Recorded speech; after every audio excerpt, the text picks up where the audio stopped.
¿Y si tu realidad fuera solo un espejo de lo que crees que mereces? En este audiolibro, El efecto espejo, inspirado en Joseph Murphy, aprenderás a reprogramar tu mente subconsciente para dejar de reflejar escasez y empezar a atraer abundancia, dinero, oportunidades y paz interior. ¿Estás listo para cambiar el reflejo y no solo el cristal?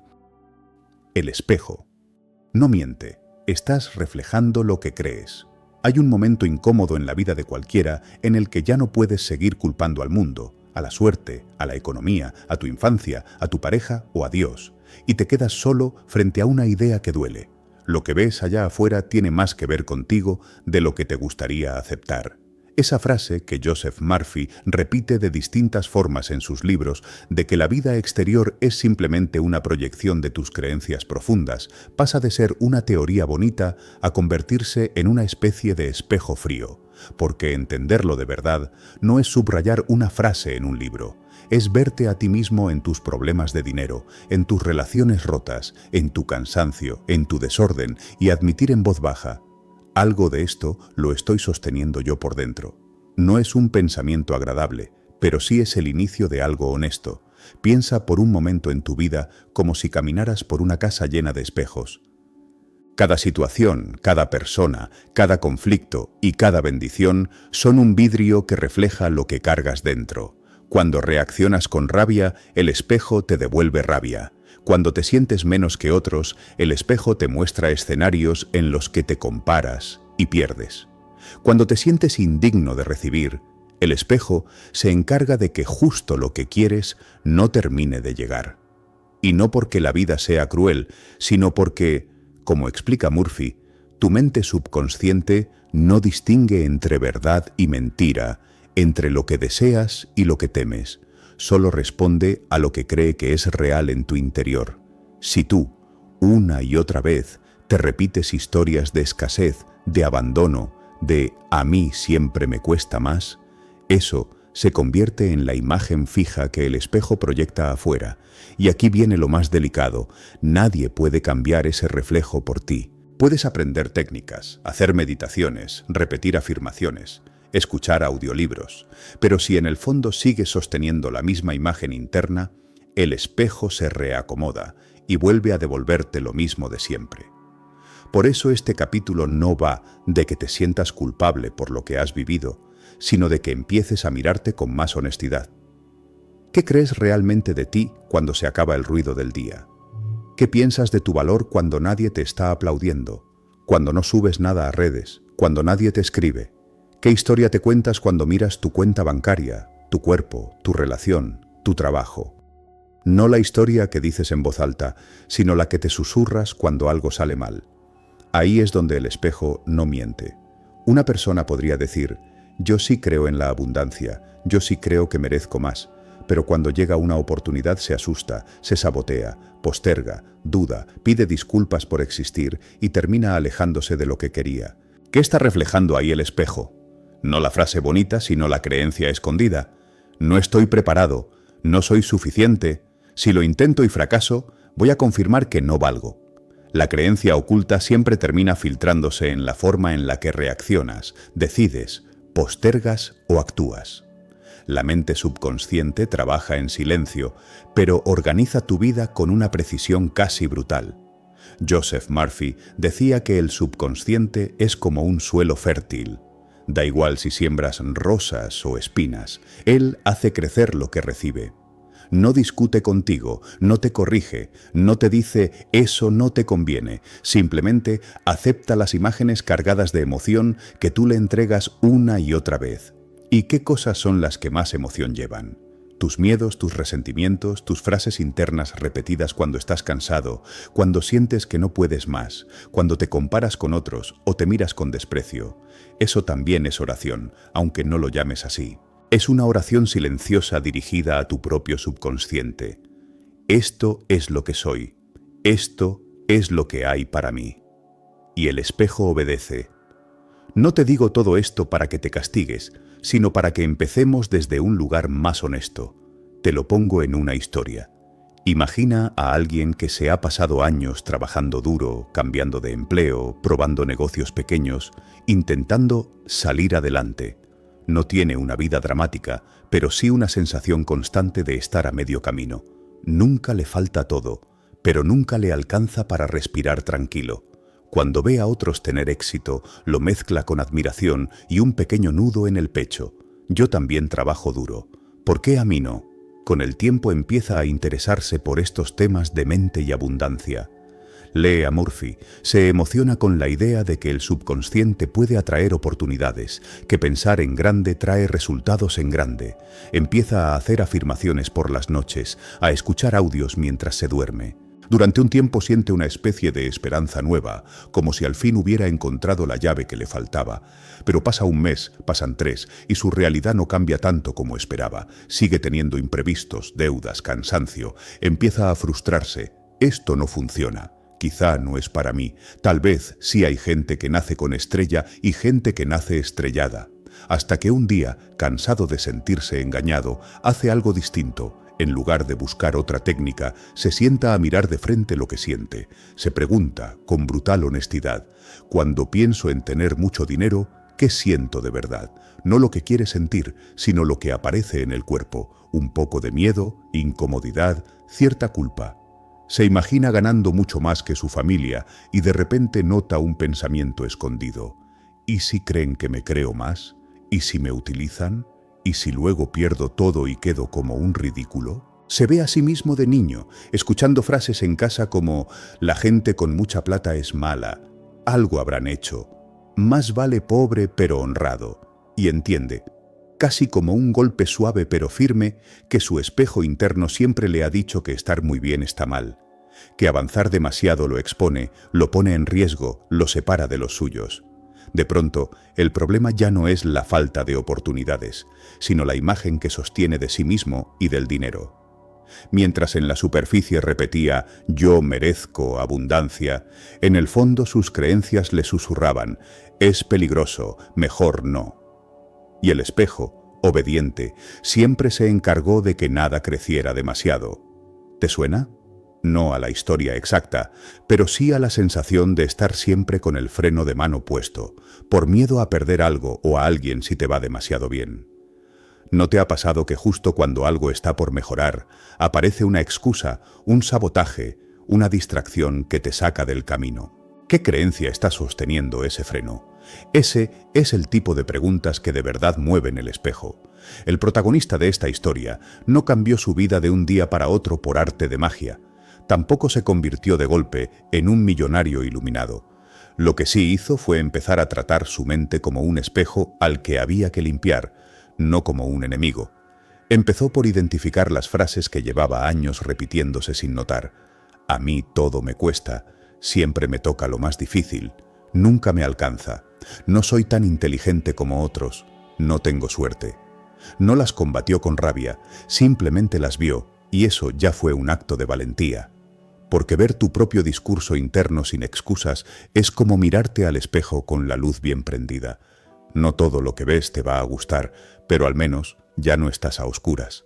Luego, inspirado por la idea que Murphy repite de que el subconsciente puede reprogramarse a través de la repetición emocional, empezó a cambiar poco a poco el contenido de sus conversaciones internas. No se trataba de autoengañarse diciendo «soy millonario» mientras su cuenta estaba en rojo, sino de introducir nuevas frases que pudieran ser creíbles para él, pero más expansivas. Estoy aprendiendo a manejar el dinero mejor que antes. Cada día entiendo un poco más cómo crear valor. Es seguro para mí crecer. Puedo prosperar sin traicionarme ni perder a nadie. Al principio le sonaban raras, artificiales, pero decidió sostenerlas. No solo las repetía de memoria, sino que se tomaba unos segundos para imaginar cómo sería sentirse realmente en paz con la abundancia, sin esconderse, sin culpa. Algunas noches lo hacía con sueño, otras con fastidio, otras con algo de ilusión. Lo importante fue que siguió, y a la par empezó a actuar distinto en cosas pequeñas. Dejó de hacerse el pequeño en las conversaciones, empezó a cobrar mejor su trabajo, se atrevió a decir no a cosas que ya no le sumaban, se permitió reconocer sus capacidades sin disfrazarlas de falsa humildad. El espejo se fue moviendo despacio. No fue una línea recta. Hubo semanas de avance y semanas de retroceso, momentos en los que pensó que estaba perdiendo el tiempo. Pero si miraba su vida con distancia, se daba cuenta de que algo sí estaba cambiando. Ya no elegía siempre lo más bajo por miedo, ya no se quedaba en lugares solo por costumbre, ya no aceptaba cualquier trato solo por no quedarse solo. Lo que estaba cambiando no era solo su realidad externa, sino la persona que él veía cuando se miraba por dentro. Y esa es la clave. El espejo no miente, pero tampoco se opone a que cambies la imagen. ¿Qué pasaría si hoy decidieras observar tu vida como un conjunto de reflejos y no como una condena? En vez de preguntarte ¿por qué me pasa esto a mí?, podrías preguntarte ¿qué parte de mí se reconoce en esto que estoy viviendo? No para culparte, sino para recuperar poder. ¿Qué creencias hay detrás de seguir en una relación que te apaga? ¿Qué imagen de ti sostiene que te rebajes en el trabajo, que aceptes menos de lo que vales, que calles lo que sientes? ¿Qué historia interior hace que te sigas saboteando cuando estás por terminar ese proyecto, ese curso, ese cambio que llevas tanto tiempo posponiendo? Mirarlo duele, pero también libera, porque cuando reconoces que el espejo solo te está mostrando lo que hay dentro, dejas de negociar con el vidrio y empiezas a trabajar con la fuente. Puedes dejar de pelear con la pareja, el jefe, el saldo del banco o la báscula como si fueran enemigos y empezar a preguntar ¿qué estoy creyendo de mí que hace que esto se repita? A veces la respuesta no llega en palabras, sino en recuerdos, en sensaciones, en escenas del pasado, donde aprendiste a asociar amor con sacrificio, éxito con soledad, dinero con conflicto, descanso con culpa. Esas asociaciones son las que tu subconsciente toma como verdad y proyecta una y otra vez hasta que las cuestionas. Murphy enseñaba que la mente subconsciente responde mejor a imágenes nítidas y emociones profundas que a simples deseos superficiales. Eso significa que no basta con querer abundancia de una forma vaga. Tienes que atreverte a sentirte dentro de una vida más plena, no solo imaginarla como si fuera un sueño ajeno. 2. Tu subconsciente es el cristal. Lo que guardas se proyecta a tu vida. No solo refleja lo que piensas conscientemente durante el día, también está mostrando lo que has ido guardando, en silencio, durante años dentro de tu mente más profunda. Joseph Murphy decía que el subconsciente es como un poder silencioso que no descansa, que toma todo lo que le entregas como si fuera una orden. A mí me gusta imaginarlo como un cristal vivo. Todo lo que entra se queda registrado en él. Y ese registro, tarde o temprano, se proyecta hacia afuera en forma de decisiones, reacciones, oportunidades que tomas o que dejas pasar, personas que eliges y situaciones que repites. Puede que tú no recuerdes exactamente qué experiencias te marcaron, qué frases se te clavaron o qué promesas internas hiciste cuando estabas herido, pero ese cristal sí. Él guarda. Él no olvida. Y no lo hace para castigarte, lo hace porque funciona así. Recibe, almacena y multiplica lo que siente que es verdad para ti. Por eso, más allá de la teoría, vale la pena que te preguntes con calma, ¿qué has estado guardando ahí dentro sin darte cuenta? ¿De qué estás lleno por dentro cuando nadie te mira, cuando se apaga el ruido del día y te quedas a solas con tus pensamientos? No la versión que muestras, sino la que se te escapa cuando estás cansado, frustrado o con miedo. Hay personas que a simple vista se ven fuertes, seguras, trabajadoras, pero si pudieras ver el cristal de su subconsciente, encontrarías una mezcla de pensamientos muy distintos. No soy suficiente. Me van a dejar. Si fracaso, no me van a querer. Tengo que demostrar mi valor todo el tiempo. Y no hace falta que lo digan en voz alta. Su cuerpo, sus decisiones, su manera de amar y de trabajar lo muestran. El subconsciente, explica Murphy, recibe impresiones especialmente cuando estás cargado de emoción. En la infancia, en momentos de trauma, en estados de profunda alegría o profundo dolor, y también en pequeños actos repetidos a lo largo de los años. Ese comentario que escuchaste 1000 veces en casa, esa mirada de desprecio, ese elogio que nunca llegó, ese día en el que sentiste que te dejaron de lado, todo eso deja una huella. No siempre lo recuerdas, pero el cristal lo archiva y sin que lo notes, te acostumbra a verte a través de ese archivo. Así, si un día aprendiste que pedir es molestar, es probable que hoy te cueste pedir ayuda, aunque racionalmente sepas que está bien hacerlo. Si creciste escuchando que nadie da nada gratis, puede que sospeches de cualquier gesto amable, como si siempre hubiera una trampa. Si una y otra vez te hicieron sentir que eras demasiado o poco, puede que ahora vivas corrigiéndote, disculpándote, apagándote para no incomodar. ¿Te has detenido a pensar cuántas de tus reacciones de hoy no nacen del presente, sino de un recuerdo que ya ni siquiera tienes claro, pero que sigues obedeciendo? No es cómodo reconocerlo, porque a todos nos gusta pensar que estamos decidiendo desde el ahora, con plena libertad. Sin embargo, si miras de cerca tu rutina, tal vez veas patrones. La manera en que te relacionas con el dinero, con el tiempo, con el descanso, con el amor, suele tener la misma lógica de siempre. Prometes que esta vez será diferente, que ahora sí te vas a cuidar, que vas a poner límites, que vas a cobrar lo justo, que vas a dejar esa relación que te apaga, pero cuando llega el momento de actuar, algo en el cuerpo se encoge, una voz interna susurra las mismas frases de siempre y terminas cediendo. ¿Qué creencias guardadas se están activando ahí? ¿Qué mensajes siguen vivos dentro de tu cristal, aunque ya no tengan sentido en la vida que quieres construir? Quiero contarte una historia sencilla, pero muy humana. No es espectacular ni digna de película, pero justamente por eso puede parecerse a la tuya. Piensa en una persona que durante años ha sido la que siempre está para los demás. En el trabajo se queda más tiempo, si se lo piden. En la familia asume responsabilidades que nadie le reconoce del todo. En las relaciones de pareja suele dar más de lo que recibe. Por fuera, mucha gente la ve como alguien noble, fuerte, capaz de sostener a otros. Por dentro hay cansancio, una sensación silenciosa de injusticia y, aunque no lo admita, un miedo profundo a quedarse sola si deja de ser tan disponible. Cada vez que intenta decir no, el cuerpo se tensa, la garganta se cierra y aparece un pensamiento escondido. Si dejo de hacer esto, van a dejar de quererme. No soy suficiente solo por ser, tengo que demostrarlo ayudando. Nunca lo dijo en voz alta, nunca firmó ese contrato, pero su subconsciente lo guarda como una verdad antigua, casi sagrada. De pequeña, cada gesto de aprobación venía después de un esfuerzo extra, de un sacrificio, de un «mira lo que hice para que estés orgulloso de mí». Con el tiempo, esa dinámica se volvió natural. Amar era servir, sostener, cargar, incluso si eso implicaba olvidarse de sí misma. El cristal se llenó de frases invisibles. Mi valor está en lo que hago por otros. Si no soy útil, me sobran. Mis necesidades pueden esperar. Ya adulta, esa persona empieza a sentirse vacía. No entiende por qué, si hace tanto por todos, no logra sentirse en paz.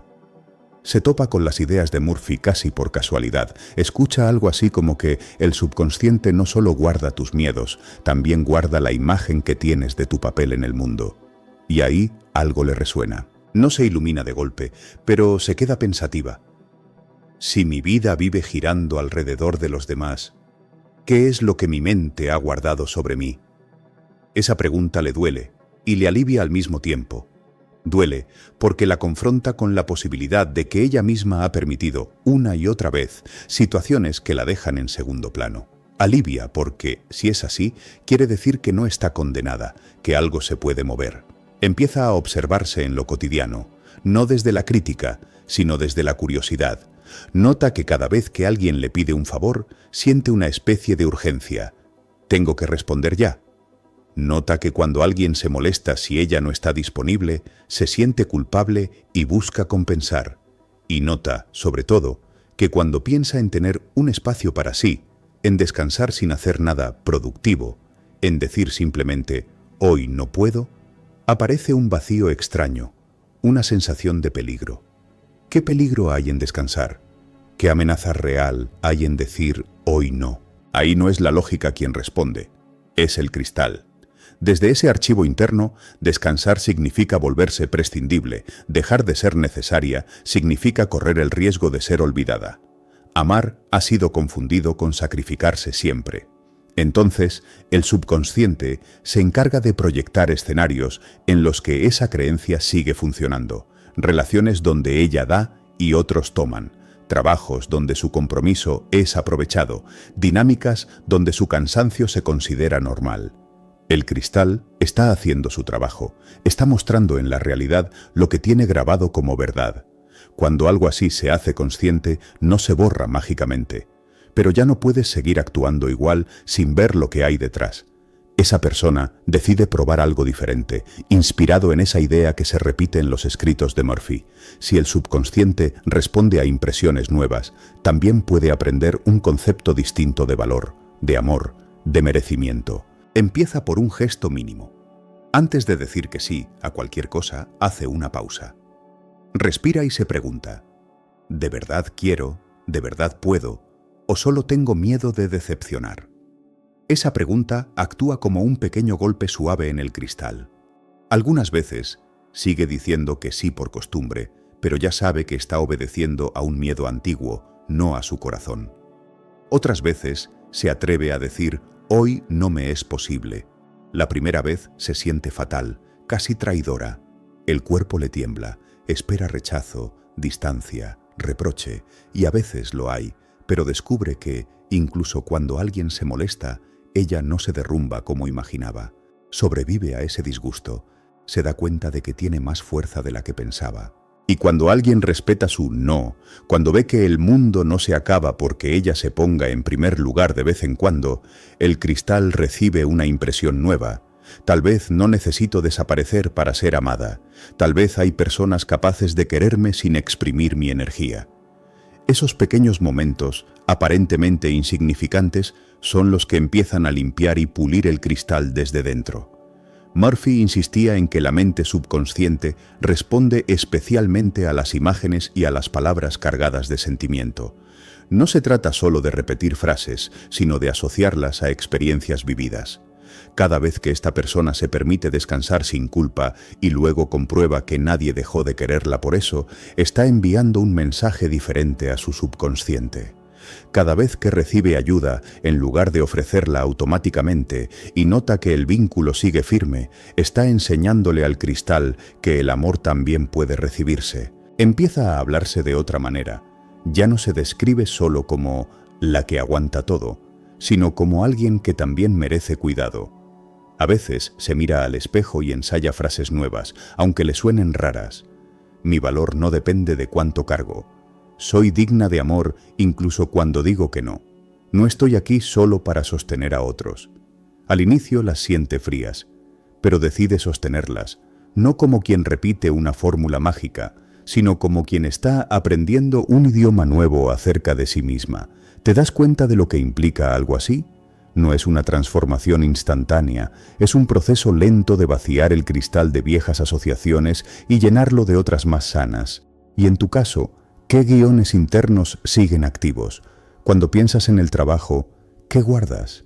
La idea de que siempre te explotarán, de que nunca te van a pagar lo que vales, de que todos los jefes son iguales. Si eso es lo que el cristal ha registrado, es probable que, aunque cambies de ambiente, algo en ti se acomode a ese papel. Quizá aceptas condiciones que te dañan, porque en el fondo das por hecho que así es. En las relaciones, ¿qué has almacenado? ¿Que todo amor termina en abandono? ¿Que nadie se queda? ¿Que siempre te traicionan? ¿Que nadie te elige primero? Si eso está grabado, es muy fácil confundir señales y ver peligro incluso donde hay cuidado. O al revés, sentirte atraído justamente por lo que confirma tu herida, aunque lo racional te diga que no te conviene. Y respecto a ti, ¿qué crees que mereces realmente? No lo que dices cuando estás motivado, sino lo que se evidencia en tus decisiones pequeñas, la forma en que comes, en que duermes, en que te hablas cuando algo sale mal. ¿Eres alguien a quien cuidarías o alguien a quien exiges todo sin darle nada a cambio? La psicología contemporánea y la visión espiritual de autores como Murphy en realidad coinciden más de lo que parece. Ambos señalan que lo que se instala en tu interior, de forma repetida, se convierte en una especie de programa que se ejecuta solo. La diferencia está en el lenguaje que usan. Mientras unos te hablarán de patrones de apego, de creencias centrales aprendidas en la infancia, Murphy te hablará de impresiones en el subconsciente. Pero el fondo es el mismo. El cristal guarda y desde ahí organiza tu percepción del mundo. Lo importante no es discutir el término, sino que te atrevas a mirar qué hay dentro del tuyo. Y aquí no se trata de que rebusques traumas por rebuscar, ni de que te culpes por cada cosa que encuentres. 3. Cambia la imagen interna y cambia el mundo externo. Hay una frase que casi nadie te dice de frente, pero que a veces se siente a medias en el cuerpo. No vives a la altura de tus sueños, vives a la altura de la imagen que tienes de ti. Puedes desear mucho, leer libros, hacer listas de metas, escuchar audios de abundancia, pero si por dentro sigues viéndote como el que no puede, la que siempre llega tarde a todo, el que no merece tanto, tarde o temprano tu vida se acomodará a esa foto interna. Y esto no es castigo, es coherencia. Joseph Murphy lo repetía de distintas formas. Tu mundo exterior es la sombra de tus pensamientos y creencias interiores. Maxwell Maltz, un cirujano que terminó escribiendo sobre psicología de la imagen propia, decía algo similar: la autoimagen actúa como un termostato. Si subes demasiado, algo en ti buscará bajarte hasta el nivel que conoces. A veces no te hace falta que nadie te sabotee, tú mismo te encargas, sin querer, de regresarte a lo que te resulta familiar. La pregunta incómoda es: ¿qué imagen de ti sigues protegiendo, incluso cuando dices que quieres cambiar? No la que muestras en redes, ni la que dices cuando te preguntan ¿cómo te ves en 5 años? Sino la que aparece cuando fallas en algo y te hablas por dentro. Esa voz que dice, siempre es lo mismo conmigo. Yo no sirvo para esto. Sabía que no iba a salir. Esa respuesta automática es el reflejo más sincero de la foto que tienes guardada, y mientras no mires esa foto de frente, tu esfuerzo por cambiar cosas externas se sentirá como tratar de pintar una pared mojada. Se ve bien un rato, pero se cae. Cambiar la imagen interna no es imaginarte perfecto ni negar tus límites, es atreverte a verte de otra manera aunque todavía no tengas pruebas. Y eso, en la práctica, se siente raro, inseguro, a veces casi falso. Por eso mucha gente abandona rápido, confunde lo desconocido con lo falso y vuelve a lo de siempre. Pero antes de hablar de técnicas o ideas, quizá vale la pena que mires, sin prisa, cómo se nota tu imagen de ti en lo cotidiano. En el trabajo, ¿qué papel sueles asumir? ¿El que propone, el que espera indicaciones, el que se esconde, el que sostiene todo sin que se note? En tus relaciones, ¿te sientes alguien elegible o alguien que acepta lo que haya por miedo a quedarse solo? Cuando piensas en el dinero, ¿te ves capaz de manejarlo, de multiplicarlo, de atraerlo, o lo sientes como algo que siempre está allá afuera, lejos de lo que eres? No se trata de que respondas rápido, sino de que observes tus reacciones. Muchas veces la imagen interna no habla en frases bonitas, habla en los límites que te pones sin darte cuenta. Quiero contarte una historia distinta a las anteriores, porque cambiar la imagen interna no siempre llega desde una crisis enorme. A veces empieza desde un cansancio silencioso. Imagina a una persona que lleva años trabajando en un lugar donde, sin ser explotada de forma dramática, nunca termina de ocupar el espacio que podría. Hace bien su trabajo, cumple, incluso muchas veces hace más de lo que le piden, pero cuando se trata de levantar la mano para un ascenso, para un proyecto nuevo, para presentar una idea, se retrae. Deja que otros hablen primero, que otros cobren más, que otros hagan ruido. Si le preguntas, te dirá algo como: yo no soy de protagonismos, no me gusta llamar la atención, prefiero estar tranquilo, y puede que sea cierto en parte. Pero si profundizas, aparece otra cosa.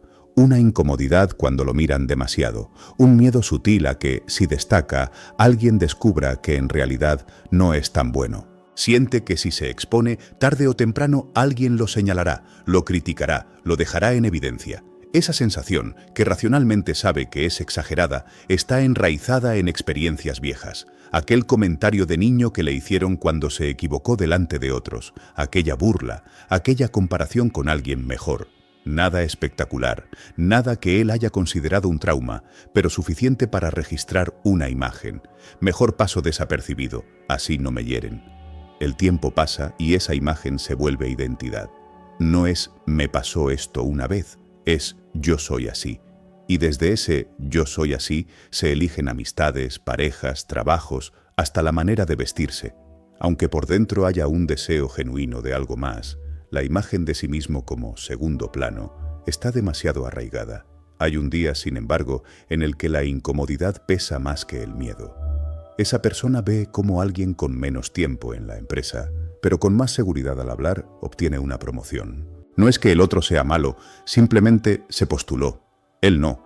La sensación que aparece no es solo enojo hacia afuera, es un golpe hacia adentro. Otra vez me quedé mirando. Podría quedarse ahí, justificándose con frases como «yo no soy lambón», «no me gusta aparentar», «que mi trabajo hable por mí». Pero algo le hace ruido. Empieza a darse cuenta de que no es solo una cuestión de estilo, sino de autoimagen. Un día, casi por casualidad, cae en un video o en un libro donde se habla de la idea de Murphy. Si quieres un cambio duradero fuera, tienes que crear primero la imagen dentro. Al principio le suena a frase bonita más que a algo práctico. ¿Cómo se supone que cambiar una imagen en la mente puede cambiar lo que pasa en una oficina, con jefes reales, con sueldos reales? Sin embargo, esa misma noche, mientras se lava los dientes, se sorprende imaginando una escena. Él mismo, entrando a la oficina de su jefe, hablando con calma, pidiendo una revisión de su rol. No se ve perfecto, ni heroico. De hecho, en la imagen le tiemblan un poco las manos, pero se ve haciéndolo. Y eso es nuevo. La imagen interna, hasta ahora, siempre había sido la de alguien que se quedaba con lo que le daban. Ese simple gesto de imaginar otra escena ya es una pequeña fisura en el molde. Durante días, la idea lo persigue. Entre correos y tareas, su mente se escapa a esa conversación imaginaria. A veces la repite con más seguridad, otras la cancela con un pensamiento abrupto. No, ¿para qué? Se van a reír. Ahí es donde se ve el choque entre la imagen vieja y la posibilidad nueva. Una parte de él quiere seguir viéndose pequeño para no arriesgar. Otra parte empieza a intuir que si no se mueve internamente, nada se moverá fuera. Inspirado por esa mezcla de miedo y curiosidad, decide hacer algo que nunca ha hecho. Se sienta en silencio unos minutos al final del día, cierra los ojos y en lugar de repasar problemas, decide construir una imagen concreta de sí mismo distinto. No se imagina rico, famoso ni perfecto. Solo se imagina siendo alguien que se respeta. Lo ve hablando con su jefe, con un tono tranquilo pero firme, exponiendo lo que ha aportado, lo que quiere, lo que propone. Lo importante no es lo que el jefe responde en la escena, lo importante es cómo se ve a sí mismo. Porque hasta ahora, en todas sus películas mentales, él aparecía encogido, justificándose, esperando lo que otros decidieran. Esta vez decide verse recto, respirando profundo, sin disfrazarse de alguien que no es, pero tampoco pidiendo perdón por existir. Murphy sugería que visualizáramos el estado deseado como si fuera un hecho presente, poniendo el énfasis en la sensación. Y eso es lo que esta persona intenta, torpemente al principio. No solo ver la escena, sino sentir en el cuerpo qué se sentiría ser alguien que se reconoce valioso. No es fácil. Aparecen pensamientos de burla, imágenes de rechazo, recuerdos de veces en las que lo hicieron sentir menos. A ratos siente que está jugando a algo infantil, pero hay un detalle que lo mantiene. Cada vez que logra sostener esa imagen unos segundos más, su cuerpo experimenta una emoción que llevaba mucho tiempo apagada, una especie de dignidad tranquila, no soberbia, no orgullo inflado, simplemente la sensación de «tengo derecho a estar aquí». Esa emoción es nueva para su subconsciente. El termostato interno, acostumbrado a mantenerlo en lo bajo, intenta irse hacia atrás, pero él decide repetir la escena cada noche, solo unos minutos, no como quien repite un mantra por obligación, sino como quien entrena un músculo desconocido. Paralelamente, empieza a observar cómo la imagen vieja se cuela en su día. Notar, por ejemplo, que cuando alguien lo felicita por su trabajo, él responde al instante con un «no fue nada, por casualidad salió así, cualquiera lo puede hacer». Se da cuenta de que esas frases no son humildad, son coherencia con su imagen de no destacar. Y entonces, en un gesto mínimo, decide cambiar una respuesta. La próxima vez que lo feliciten, en lugar de minimizarlo, dirá simplemente «gracias». Solo eso. El día llega antes de lo que esperaba. Un compañero le reconoce el esfuerzo de un proyecto. Siente la respuesta automática subir. No. Solo tuve suerte. Pero recuerda la escena que ha estado ensayando por las noches y con algo de torpeza suelta: gracias, le puse dedicación. No se abre el cielo ni suena música épica. El compañero asiente y la conversación sigue. Pero dentro de él, algo registra ese instante como un quiebre. Por primera vez no tiró su propio valor a la basura. Ese pequeño acto, tan sencillo que cualquiera podría subestimarlo, es una forma de cambiar la imagen interna en lo concreto. No se trata solo de lo que imaginas con los ojos cerrados, sino de lo que te permite ser con los ojos abiertos. Poco después, llega el día en que su jefe pregunta si alguien está interesado en liderar una parte nueva del proyecto. La imagen vieja le grita que se quede callado. La nueva, la que ha estado ensayando por las noches, le muestra otra posibilidad. No tiene todas las respuestas, no se siente preparado al 100%, pero algo en él, apoyado en esas escenas internas, se adelanta a su miedo y dice: me interesa. Lo hace con la voz un poco más baja de lo que quisiera, pero lo hace. El jefe no le entrega de inmediato el rol, pero le pide que hable más al respecto. Ese simple gesto marca un antes y un después. ¿Por qué? Porque la realidad externa ha empezado a moverse en respuesta a una imagen que él decidió sostener. No es magia en el sentido infantil, es coherencia profunda. Al cambiar la forma en que se ve, cambia la forma en que actúa. Al cambiar la forma en que actúa, cambian las respuestas que recibe. ¿Te has fijado en cómo, cuando te ves a ti mismo como alguien torpe, confirmas esa imagen sin darte cuenta? Te disculpas de más, te encoges, evitas ciertos retos, y cuando alguien te trata como si fueras poco, esa parte de ti que ya se ve así, lo acepta como algo lógico. Pero, ¿qué pasaría si empezaras a verte a ti como alguien capaz, incluso antes de tener todos los resultados que justificarían esa imagen? No te pregunto si te animarías a postular a un empleo gigante mañana mismo. 4. La abundancia. No se persigue, se encaja en tu identidad. Hay un cansancio muy particular que aparece cuando llevas años persiguiendo la abundancia. No es solo la fatiga física de trabajar mucho, es algo más sutil. Una sensación de estar siempre a un paso, siempre llegando tarde, siempre con la idea de que ya casi, pero ese casi nunca termina de convertirse en un ya. Te llenas de cursos, de ideas, de técnicas, de frases inspiradoras, pero en el fondo, si eres honesto, quizás sientes que la abundancia es algo que está fuera de ti, en alguna parte, y que tu tarea es correr detrás de ella para alcanzarla antes de que desaparezca, y eso desgasta. Joseph Murphy sugería algo muy diferente. La verdadera abundancia no es algo que corres a atrapar, es un estado que reconoces como propio. No se trata de un premio que te dan por portarte bien o por trabajar el doble, sino de una identidad interior que, una vez asumida, empieza a organizar tu forma de pensar, de decidir y de relacionarte con la vida. Dicho así suena bonito, pero en lo cotidiano se cruza con la realidad de las cuentas por pagar, el miedo al futuro, las historias que traes sobre el dinero y el merecimiento. Porque quizá tú quieras creer que eres abundante, pero hay partes de ti que todavía se sienten pequeñas, culpables, en deuda, indignas. ¿Cómo se encaja entonces la abundancia en una identidad que fue construida a base de no alcanza? Es muy difícil, no se puede. Tal vez la pregunta que más duele, pero también la que más libera, es esta. Cuando piensas en ti, en lo que eres de verdad, ¿te ves como alguien para quien la abundancia es natural? ¿O como alguien para quien la abundancia sería casi un accidente, un golpe de suerte, algo que podría perder en cualquier momento? Puedes repetir 1000 veces «soy abundante», pero si en tu identidad profunda te sigues sintiendo el que siempre está luchando desde abajo, la vida se ordenará para confirmar esa narrativa. No porque la vida te odie, sino porque tu mente busca coherencia. Te voy a contar la historia de una persona que se dio cuenta de esto casi a la fuerza. Durante años vivió con la sensación constante de estar corriendo. Trabajaba horas extra, tomaba proyectos adicionales, ahorraba cuando podía, se ilusionaba con nuevas oportunidades. Había momentos en los que le iba relativamente bien, en los que entraba un dinero extra o salía un negocio que no esperaba, pero curiosamente, cada vez que pasaba algo así, aparecía un imprevisto, una deuda antigua, un daño en la casa, un familiar que necesitaba ayuda, una mala decisión tomada por miedo. El saldo final era casi siempre el mismo. Volvía al punto de partida. Si lo mirabas desde fuera, podías pensar que era simple mala suerte o mala administración. Él también lo pensaba al principio. Buscaba el error en sus decisiones concretas, en los números, en el banco, en la economía. Le costaba aceptar que parte de ese patrón no estaba tanto en lo que hacía, sino en quién se sentía que era.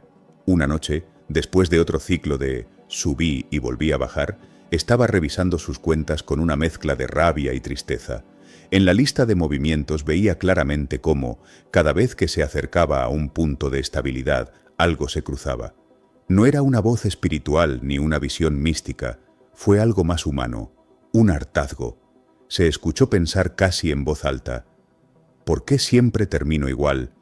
¿Por qué siento que la abundancia se me escapa?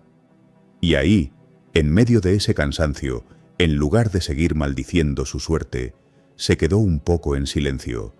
Se dio cuenta de que esa frase, «se me escapa», lo ponía a él en un lugar concreto, el de alguien que persigue algo que no es suyo, alguien que llega corriendo al borde de un tren que siempre se le va. Y recordó, casi sin querer, una idea que había leído de Murphy sobre el yo soy. La abundancia no se sostiene desde el ojalá algún día tenga, sino desde el yo soy, que eliges aceptar. No como fantasía, sino como identidad. Se dio cuenta de que su yo soy habitual estaba cargado de lucha. Yo soy el que sale adelante como sea. Yo soy el que aguanta. Yo soy el que empieza desde cero una y otra vez. ¿Te suena? Son frases que suenan nobles, incluso admirables, pero llevan escondido un mensaje muy profundo. Te reconoces más en la carencia que en la plenitud. Te sabes ser el que lucha, pero no te sabes ser el que vive bien. Y mientras esa sea tu identidad, la vida buscará ocasiones para mantenerte en el terreno en el que sabes moverte, el de sobrevivir, no el de expandirte. Esta persona hizo algo muy sencillo, pero que para él fue radical. Empezó a escuchar cómo se describía a sí mismo en lo cotidiano. Cada vez que hablaba con alguien sobre su vida, se fijaba en qué palabras usaba. Y descubrió que casi siempre sus historias estaban teñidas de escasez. Contaba anécdotas de lo difícil que le había tocado. Se definía como pobre pero honrado. Se reconocía por su capacidad de hacer mucho con poco. Casi nunca hablaba de sí desde un lugar de merecimiento tranquilo, de disfrute, de amplitud.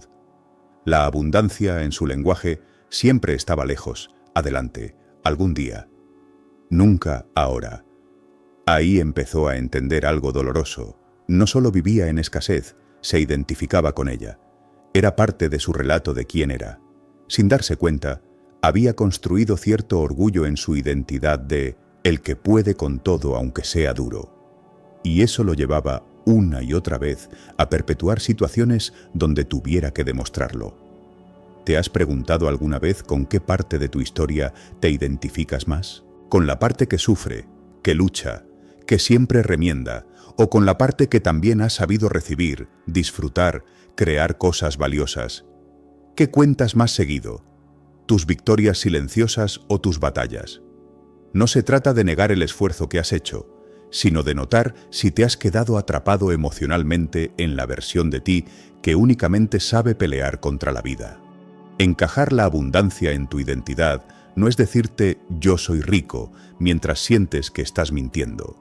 Es empezar a cambiar el lugar desde el que te reconoces. Esta persona comenzó por algo muy interno, dejó de definirse a sí mismo con frases de víctima elegante.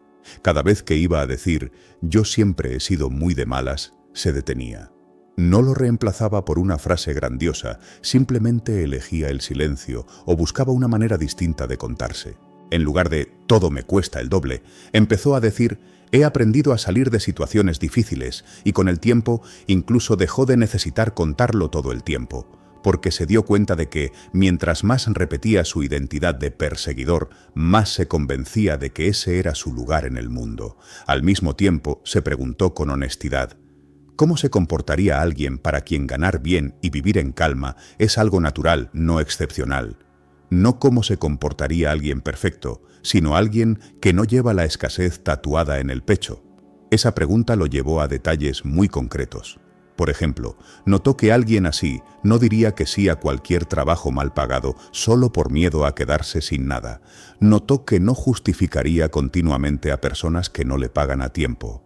Notó que no trataría su descanso como un lujo indebido, sino como parte de su estructura de vida. Y, sobre todo, notó que no hablaría del dinero como si fuera un enemigo, un misterio o un monstruo, sino como una herramienta. ¿Te has detenido a observar cómo hablas del dinero, de las oportunidades, de la gente que le va bien? ¿Desde qué identidad lo haces? ¿Desde la del que mira desde la grada o desde la del que se reconoce con derecho a estar en la cancha?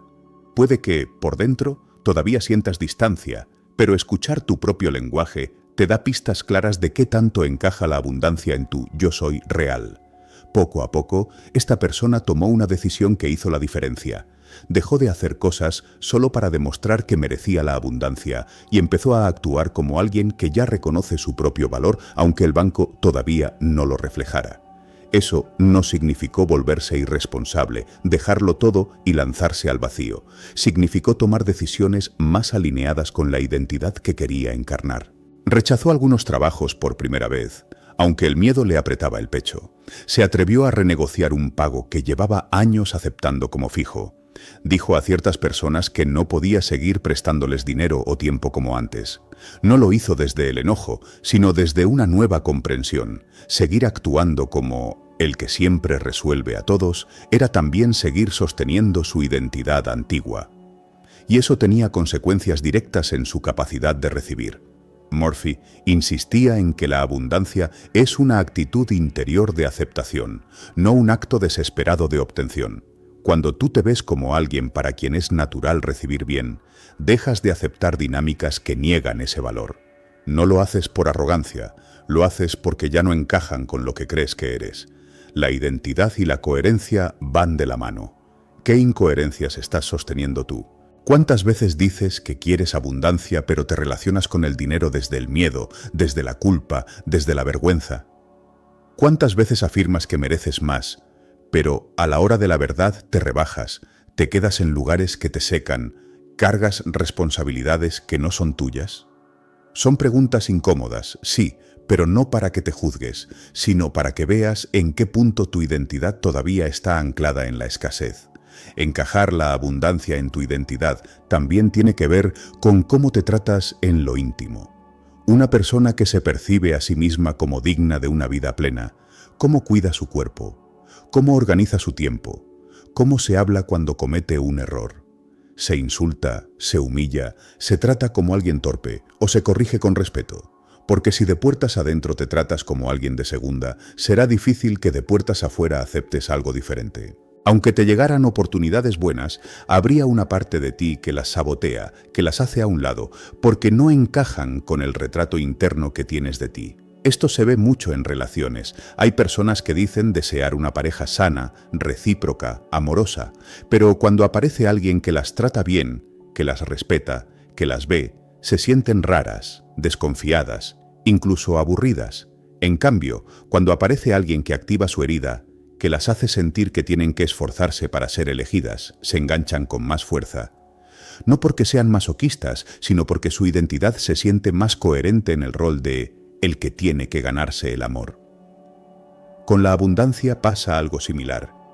Puedes decir que la quieres, pero si en tu identidad eres el que siempre está al borde, la tranquilidad económica puede resultarte tan extraña que busques sin querer formas de romperla. ¿Has notado si te cuesta sostener las cosas buenas? Si cuando algo se estabiliza, algo en ti busca un nuevo drama, un nuevo lío, un nuevo motivo para sentir que estás luchando. No es que no merezcas paz, es que tal vez tu identidad todavía está construida alrededor del conflicto y la carencia.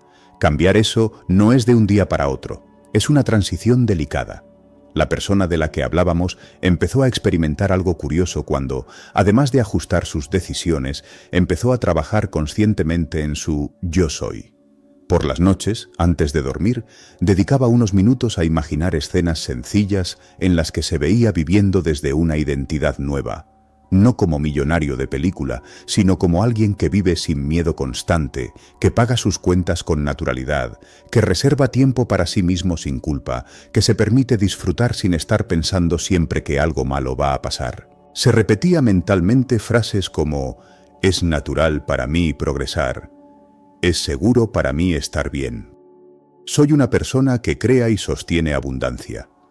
Al principio le parecían frases ajenas, casi como un abrigo que no le quedaba bien.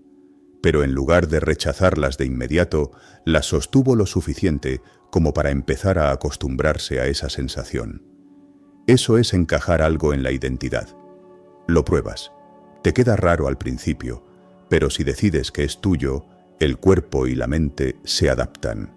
Igual que cuando adoptas un nuevo hábito físico, los primeros días sientes que no eres esa clase de persona, pero si sigues adelante, un día te descubres pensando: yo soy alguien que hace esto.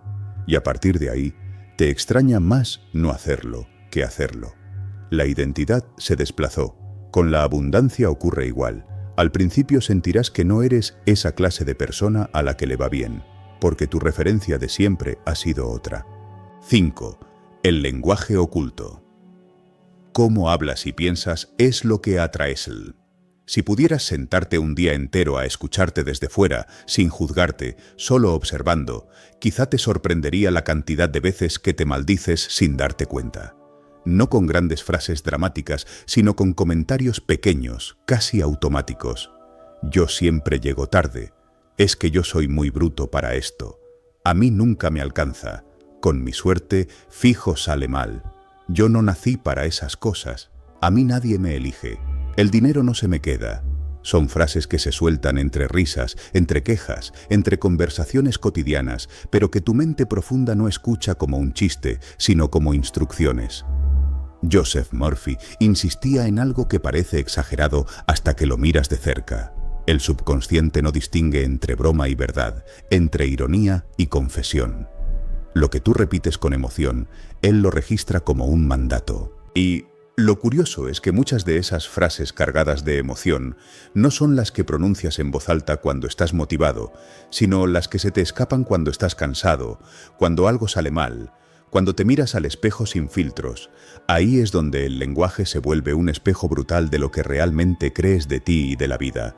No es solo lo que dices, es el tono interno con el que piensas sobre ti. Y, aunque suene duro, eso es lo que una y otra vez terminas atrayendo, no porque haya un universo cruel tomando nota para castigarte, sino porque tus palabras y tus pensamientos marcan el rango de experiencias que te parecen normales, y sin darte cuenta, actúas para mantenerte dentro de ese rango. ¿Te has detenido a notar qué tipo de frases son las que más repites sobre tu vida? Cuando hablas de tu trabajo, ¿qué dices siempre? Que te explotan, que no hay salida, que lo odias, que toca aguantar. Cuando hablas del amor, te escuchas diciendo: todas las relaciones son complicadas, nadie quiere compromiso, siempre me toca lo mismo.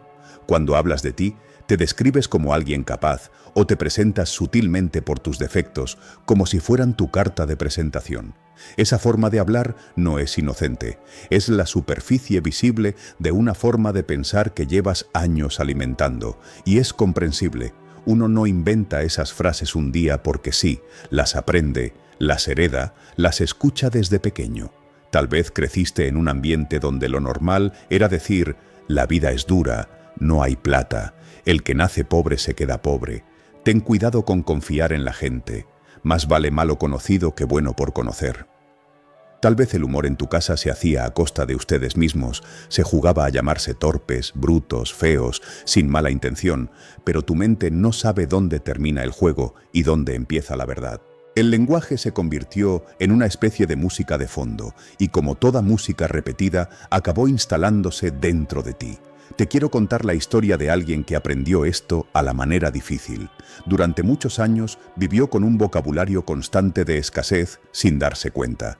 Era el típico que decía: estoy en la ruina, aunque solo estuviera corto a final de mes, que se llamaba a sí mismo un desastre cada vez que se equivocaba, que se describía como un sobreviviente, con cierta mezcla de orgullo y resignación.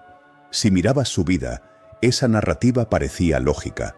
Trabajos inestables, proyectos que arrancaban con ilusión y se caían por falta de constancia o por decisiones apresuradas, relaciones que no terminaban de cuajar. Él sentía que la vida lo probaba más que al promedio, que siempre se las veía negras, y por eso mismo el estar en la inmunda se volvió casi una identidad. Era parte de las bromas con amigos, de las charlas con la familia, de sus propias quejas internas. «Es que uno es pobre», decía con una sonrisa que a veces tapaba una punzada en el pecho. El problema no era que un día lo dijera, el problema era que era su forma habitual de hablar. Un día, casi por accidente, escuchó una idea que le chocó, que cómo hablas crea un clima alrededor de ti y que tu mente busca que tu vida sea coherente con ese clima. No lo creyó del todo, le sonó a frase bonita de autoayuda, pero hubo algo que no pudo ignorar. La invitación a pasar 24 horas escuchando su propio lenguaje. Lo tomó como un experimento, no intentó cambiar nada al principio, solo se propuso observar. A las pocas horas ya estaba agobiado, se pilló diciéndose «qué idiota soy por olvidarse de algo pequeño, obvio salió mal, siempre me pasa, cuando un plan no resultó perfecto, a mí nadie me ayuda, cuando se sintió solo, yo sí soy de malas, ante un contratiempo cualquiera». Notó que, en los mensajes de texto, solía poner frases como «aquí sobreviviendo», «tocando fondo», «ya tú sabes», «la vida no me quiere mucho». Y descubrió algo más inquietante. Cuando alguien le preguntaba cómo estaba y él respondía «bien», sentía que estaba mintiendo. En cambio, cuando respondía con alguna frase de víctima graciosa, sentía cierta satisfacción rara, como si por fin estuviera siendo auténtico. Ese día se dio cuenta de que su identidad estaba tan entrelazada con el rol del que sufre que hablar distinto le parecía falso. Ahí entendió la profundidad del lenguaje oculto. No era solo lo que decía, era que su cuerpo se había acostumbrado a vibrar en ese tipo de frases. Se sentía más él mismo diciendo «soy un desgraciado» que diciendo «me está yendo mejor». ¿Te suena algo de esto? Hay frases que sientes tan tuyas que, solo de imaginar dejar de decirlas, sientes que perderías parte de tu personalidad. A veces creemos que somos auténticos cuando hablamos mal de nosotros con ironía, pero quizás lo que somos es leales a una versión vieja de nosotros mismos que ya nos quedó pequeña. Esta persona, golpeada por esa observación, hizo algo sencillo pero muy honesto. Se preguntó, ¿qué le estoy enseñando a mi mente cuando me hablo así? No buscó una respuesta teórica, se limitó a sentir. Cada vez que se llamaba torpe, notó que una parte de él se encogía y que, curiosamente, al rato cometía pequeños errores que confirmaban esa etiqueta. Cada vez que se decía «no hay plata», notó que se ponía tenso al pensar en pagar algo y terminaba tomando decisiones más desde el miedo que desde la estrategia. Empezó a ver que su lenguaje creaba su estado interno y desde ese estado interno tomaba decisiones, y esas decisiones lo llevaban a resultados que luego servían para seguir justificando ese lenguaje. Era un círculo perfecto, no mágico, sino psicológico. Ahí se acordó de algo que había leído en un libro de Murphy. Tus palabras son como semillas que lanza tu mente consciente hacia tu subconsciente. Si las riegas con emoción y repetición, terminan creciendo en forma de hábitos, de reacciones, de situaciones que atraes y aceptas. No porque el universo esté pendiente de cada palabra que dices, sino porque tú mismo empiezas a comportarte como alguien para quien esas palabras son verdad. Entonces decidió experimentar al revés. No una transformación gigantesca, solo pequeñas modificaciones en su forma de hablar y pensar. Comenzó por prohibirse internamente algunas frases, no desde la censura dura, sino desde el cuidado. Cada vez que estaba a punto de decir «soy un desastre», hacía una pausa y cambiaba a algo más preciso «esto lo hice mal» o «me equivoqué aquí». Eso, que parece un matiz tonto, cambió la dirección del mensaje, de «yo soy el problema» pasó a «aquí hubo un error concreto». Su subconsciente dejó de recibir golpes directos a su identidad y empezó a recibir información útil sobre comportamientos. Lo mismo con el dinero. En lugar de repetir «estoy en la ruina», empezó a decir «hoy estoy ajustado, pero estoy aprendiendo a manejar mejor mis recursos». No era un canto de abundancia extrema, era un puente entre su realidad actual y una posibilidad más amplia. Al principio se sentía ridículo diciendo esas cosas, casi como si quisiera engañarse, pero, con el tiempo, se dio cuenta de que el engaño había sido otro. Llevar años hablando como si estuviera siempre al borde del abismo, incluso en momentos en los que no era tan grave. Empezó a notar también sus pensamientos silenciosos, esos que no verbalizas, pero que corren como subtítulos todo el día. Cuando veía a alguien con éxito, ¿qué pensaba espontáneamente? A veces era admiración, pero muchas otras era, seguro tuvo suerte, a saber qué hizo para estar ahí, es que algunos nacen con estrella. Pensamientos que ponían una distancia automática entre él y la posibilidad de vivir algo parecido. ¿Te fijas cómo ese tipo de ideas son una forma sutil de decirte «eso no es para mí»? Las piensas una y otra vez y sin querer te programas para quedarte siempre en el público, nunca en el escenario. Cambiar ese lenguaje interno no es de un día para otro, pero es posible. Esta persona, cada vez que se descubría pensando en términos de ellos y yo, se detenía y probaba algo diferente. Si esa persona pudo, quizá yo también puedo aprender algo. Esa realidad no es exclusiva, aunque ahora mismo yo no esté ahí. No se trataba de endiosar a nadie, sino de dejar de usar el éxito ajeno como prueba de su propia impotencia. Hay algo importante aquí. No es que por pensar bonito, de repente te llueva dinero o amor del cielo. Es que al cambiar tu lenguaje, cambias tu estado emocional. Al cambiar tu estado, cambias tus decisiones. Al cambiar tus decisiones, cambias lo que es probable que atraigas y sostengas. ¿Cómo se comporta alguien que todo el tiempo se repite que no sirve? En general, se esconde, procrastina, elige relaciones que lo confirman, acepta menos de lo que vale. ¿Cómo se comporta alguien que, sin ser ingenuo, empieza a decirse «estoy aprendiendo, puedo mejorar, tengo algo que aportar»? Normalmente, se atreve un poco más, pide oportunidades, cuida mejor lo que tiene, se aleja con más facilidad de lo que lo destruye. No porque el lenguaje sea mágico en sí mismo, sino porque es la puerta de entrada a una forma diferente de estar en el mundo. Tal vez te preguntes, ¿no es esto positivismo barato, solo cambiar palabras y ya? La diferencia está en la conciencia. No se trata de pegar frases optimistas encima de una realidad que ignoras. 6. Rompe el reflejo de la escasez. Limpieza mental y emocional. A veces no es que falte dinero, oportunidades o personas que quieran ayudarte. A veces lo que sobra es ruido por dentro, pensamientos repetidos, viejos miedos, culpas guardadas, enojos que no terminaste de soltar, promesas silenciosas que hiciste cuando estabas herido. Todo eso se mezcla y se convierte en una especie de niebla interna desde la que miras la vida. Y desde esa niebla, todo se ve más pobre de lo que realmente es. La escasez no empieza en los números, empieza en la forma en que tu mente interpreta todo lo que te pasa. Joseph Murphy hablaba de la mente subconsciente como un suelo que multiplica lo que recibe. Si entregas constantemente imágenes de pérdida, de carencia, de no hay, de no merezco, ese suelo no tiene otra opción que producir experiencias que se parezcan a eso. Pero hay algo que a veces olvidamos. Esas imágenes no son solo ideas sueltas, están pegadas a emociones. No basta con cambiar una frase si por dentro sigues cargando resentimiento, miedo, vergüenza o una tristeza vieja que nunca pudiste nombrar. La limpieza de la que hablamos aquí es doble, mental y emocional. No se trata de convertirte en alguien que siempre piensa en positivo, sino en alguien que es capaz de dejar de vivir obedeciendo heridas que ya no tienen sentido.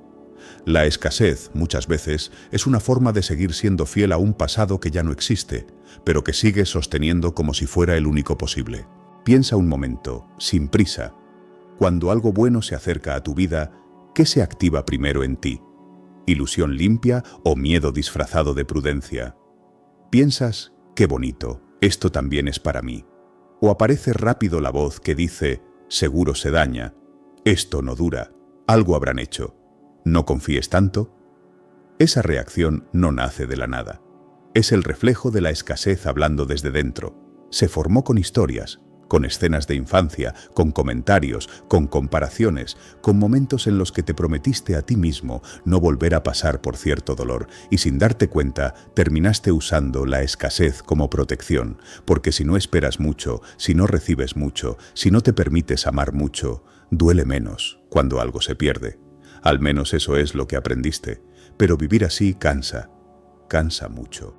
Quiero que entres conmigo en la vida de alguien, no para juzgarle ni imitarle, sino para ver en otro espejo cosas que quizá también te pasan.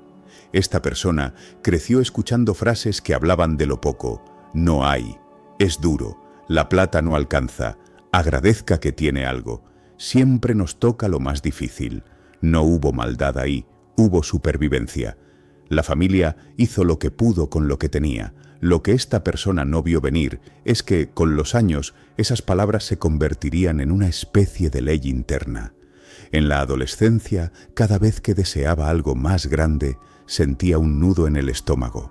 No se puede, no pida tanto, no sea iluso. Así que aprendió a reducir sus deseos antes de que alguien más los destruyera. Más tarde, ya como adulto, trabajaba sin parar. Tenía la agenda llena y la cuenta casi siempre vacía. Si entraba un extra, algo pasaba. Un arreglo urgente, un gasto inesperado, una deuda que volvía. Terminaba el mes con la misma frase en la boca. No rinde. ¿Para qué ilusionarse? En el fondo, sentía que había algo roto en él. Como si tuviera un imán interno que atrajera justo lo que confirmaba su historia de carencia. Lo interesante es que esta persona no era irresponsable ni conformista. Leía, se esforzaba, intentaba pensar en grande. Había leído a Murphy y le fascinaba la idea de que la mente pudiera ser un canal de abundancia. Hacía afirmaciones, escribía metas, se visualizaba a veces, pero por dentro seguía sintiendo el mismo peso de siempre. Era como si hubiera puesto flores encima de una casa llena de cajas viejas sin revisar. Por fuera algo se veía distinto. Por dentro, el caos seguía. Empezó a darse cuenta de esto de una forma muy sencilla. Cada vez que intentaba sostener un pensamiento de abundancia, aparecía una emoción oscura detrás. Imaginaba una vida más amplia y segundos después sentía culpa. Se veía ganando mejor dinero y aparecía la imagen de un familiar diciéndole: no se le olvide de dónde viene. Pensaba en descansar y surgía una voz que decía: vago, irresponsable. A veces, incluso, envidiaba a quienes parecían vivir con más facilidad y después se regañaba por sentir eso. Había mucha emoción atrapada ahí. Un día, escuchando de nuevo la idea de que todo está en la mente, se dio cuenta de que para él ya no era suficiente. Necesitaba algo más honesto. Entendió que no podía seguir poniendo afirmaciones nuevas sobre un corazón lleno de resentimiento, miedo y culpas antiguas, que esa mezcla no iba a sostener una vida abundante. Decidió entonces hacer algo que llevaba años evitando: sentarse a ver de frente su propio reflejo de escasez. No sus números, no sus circunstancias, sino la forma en que estaba emocionalmente atado a una historia donde tener poco era normal, casi honorable. Empezó hablando consigo mismo con una sinceridad que le dolió. Se preguntó: ¿en qué momentos de mi vida aprendí a asociar abundancia con peligro? Vinieron recuerdos, personas cercanas que, al mejorar su situación, fueron criticadas por el entorno. Comentarios del tipo: se le subió, ya no es el mismo. Recordó discusiones por dinero, silencios tensos en la mesa cuando alguien hablaba de su prosperidad. Recordó también un momento concreto. De pequeño, pidió algo demasiado caro según sus padres. No fue solo el no lo que le marcó, sino la mirada de cansancio y la frase: ¿crees que somos ricos? Ese día se sintió egoísta, una carga. En su mente infantil llegó a la conclusión de que desear mucho era hacer sufrir a quienes amaba. Ahí, sin saberlo, empezó a limpiar sus deseos antes de expresarlos, y cada vez que la vida le daba un poco más, aparecía la culpa. Tal vez algo parecido te pasó a ti. No el mismo episodio, pero sí esa mezcla de deseo y culpa que te deja partido por dentro. Querer y al mismo tiempo sentir que estás pidiendo demasiado. ¿Cuántas veces te has dicho no necesito tanto cuando en realidad te gustaría más, no por capricho, sino para vivir con más tranquilidad, para ayudar mejor, para dejar de contar monedas? ¿Qué parte de ti sigue asociando el pedir mucho con algo malo, egoísta o peligroso? Esa es una señal clara de que hay emociones sin limpiar alrededor de la abundancia. Esta persona entendió algo clave. Antes de pedirle a la vida más, tenía que dejar de odiarse por querer más. Tenía que hacer limpieza en esa capa donde la abundancia estaba asociada a traición, separación, crítica. Empezó por un gesto simbólico. Un día, en casa, decidió abrir una caja física donde guardaba papeles viejos, facturas, contratos pasados, notas de deudas ya pagadas, recordatorios de épocas difíciles. Se dio cuenta de que llevaba años moviendo esa caja de un sitio a otro, cargándola, pero nunca se había sentado a revisarla. Mientras miraba esos papeles, descubrió que muchos de esos problemas ya no existían. Eran historias cerradas. Sin embargo, él seguía viviendo como si cada deuda antigua estuviera viva, como si cada error financiero fuera una marca permanente en su identidad. Empezó a romper lo que ya no tenía vigencia, a guardar solo lo necesario. Y mientras lo hacía, sintió que algo similar tenía que ocurrir dentro de él. Había pensamientos, culpas, etiquetas que llevaba arrastrando como si fueran actuales, cuando ya no le definían. Entonces dirigió esa misma intención hacia adentro. Se preguntó, ¿qué creencias sobre el dinero y sobre mí mismo ya no tienen sentido hoy, pero sigo manteniendo por costumbre?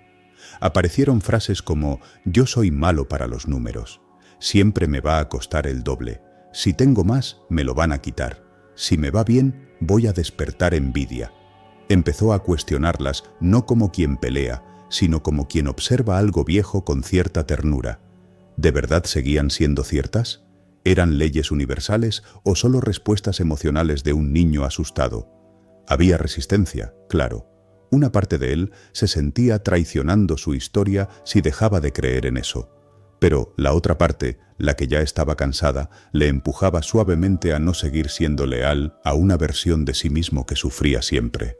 La limpieza emocional no fue una ceremonia perfecta, fue una suma de momentos pequeños. Un día, se permitió llorar por todas las veces que sintió vergüenza por no tener. No para hundirse, sino para reconocer que le dolió. Otra tarde, se dio cuenta de lo mucho que juzgaba a quienes tenían éxito. En un cuaderno escribió todas las críticas que había pensado sobre gente próspera. Al verlo en papel, le dio pena consigo mismo. Se dio cuenta de que en el fondo estaba defendiendo su dolor. Porque mientras viera a los otros como soberbios, corruptos o desconectados, podía sostener la idea de que su propia escasez lo hacía moralmente superior. ¿Te has descubierto alguna vez pensando algo así? Yo no tendré dinero, pero tengo valores. Como si tener una cosa excluyera la otra. Esa comparación, tan común, también es un reflejo de escasez.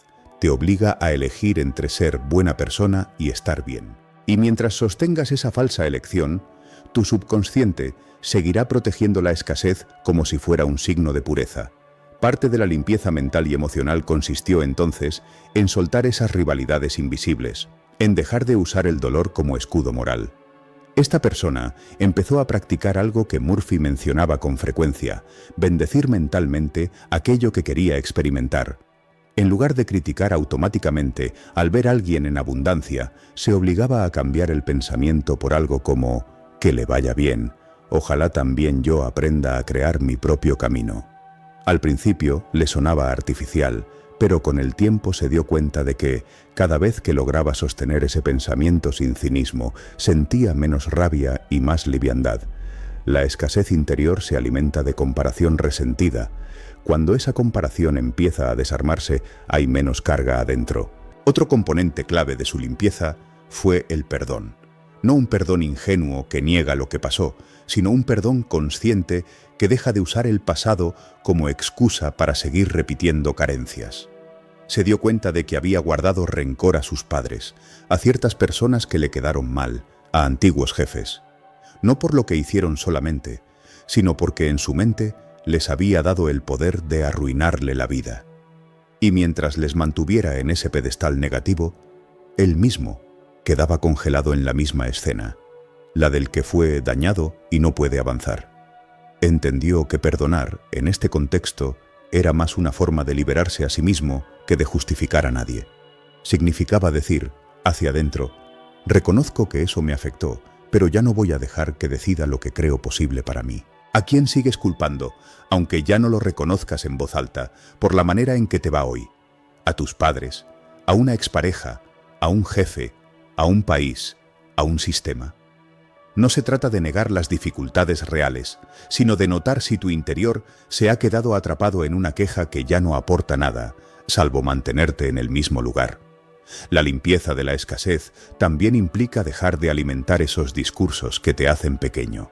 Preguntarte, con honestidad, si ya no pudiera culpar a nadie, ¿qué cosas tendría que empezar a hacer diferente? Esa pregunta duele, pero abre. A medida que esta persona avanzaba en su proceso, algo empezó a cambiar sin demasiado ruido. No fue que la abundancia cayera del cielo de un día a otro, pero sí cambiaron sus decisiones.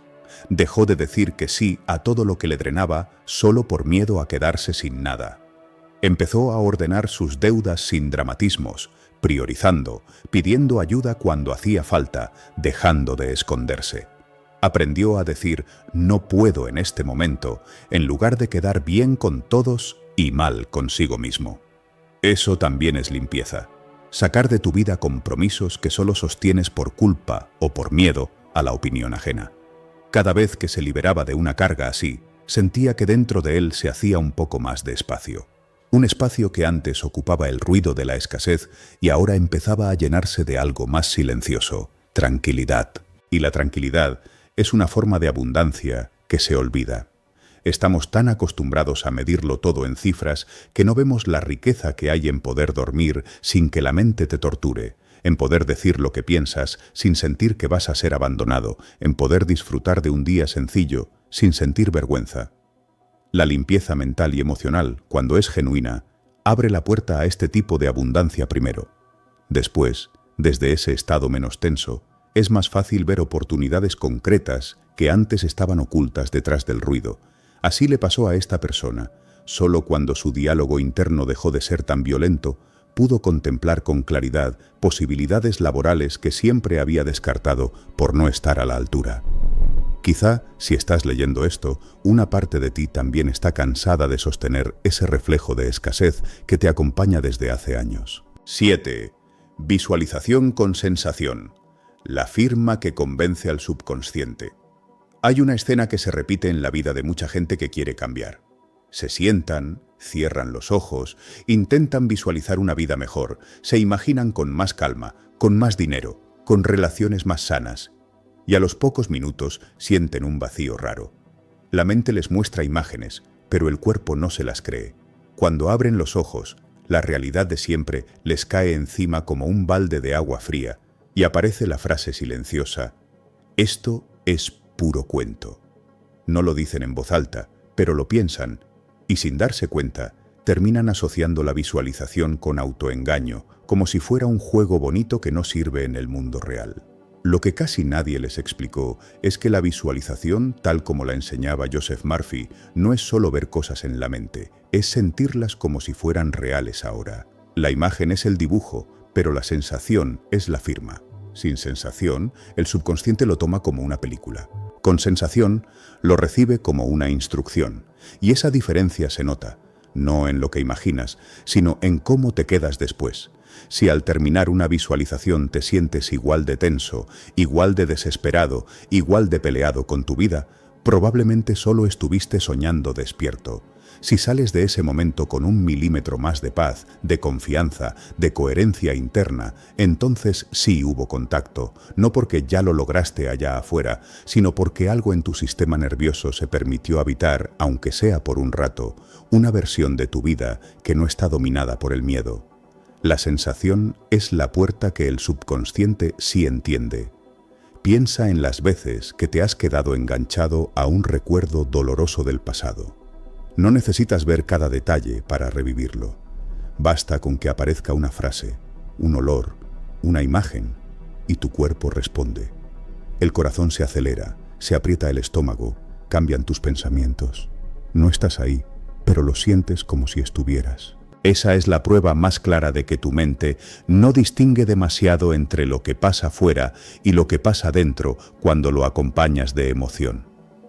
Si eso ocurre con el dolor, ¿Por qué no habría de ocurrir con estados internos de calma, de abundancia, de merecimiento?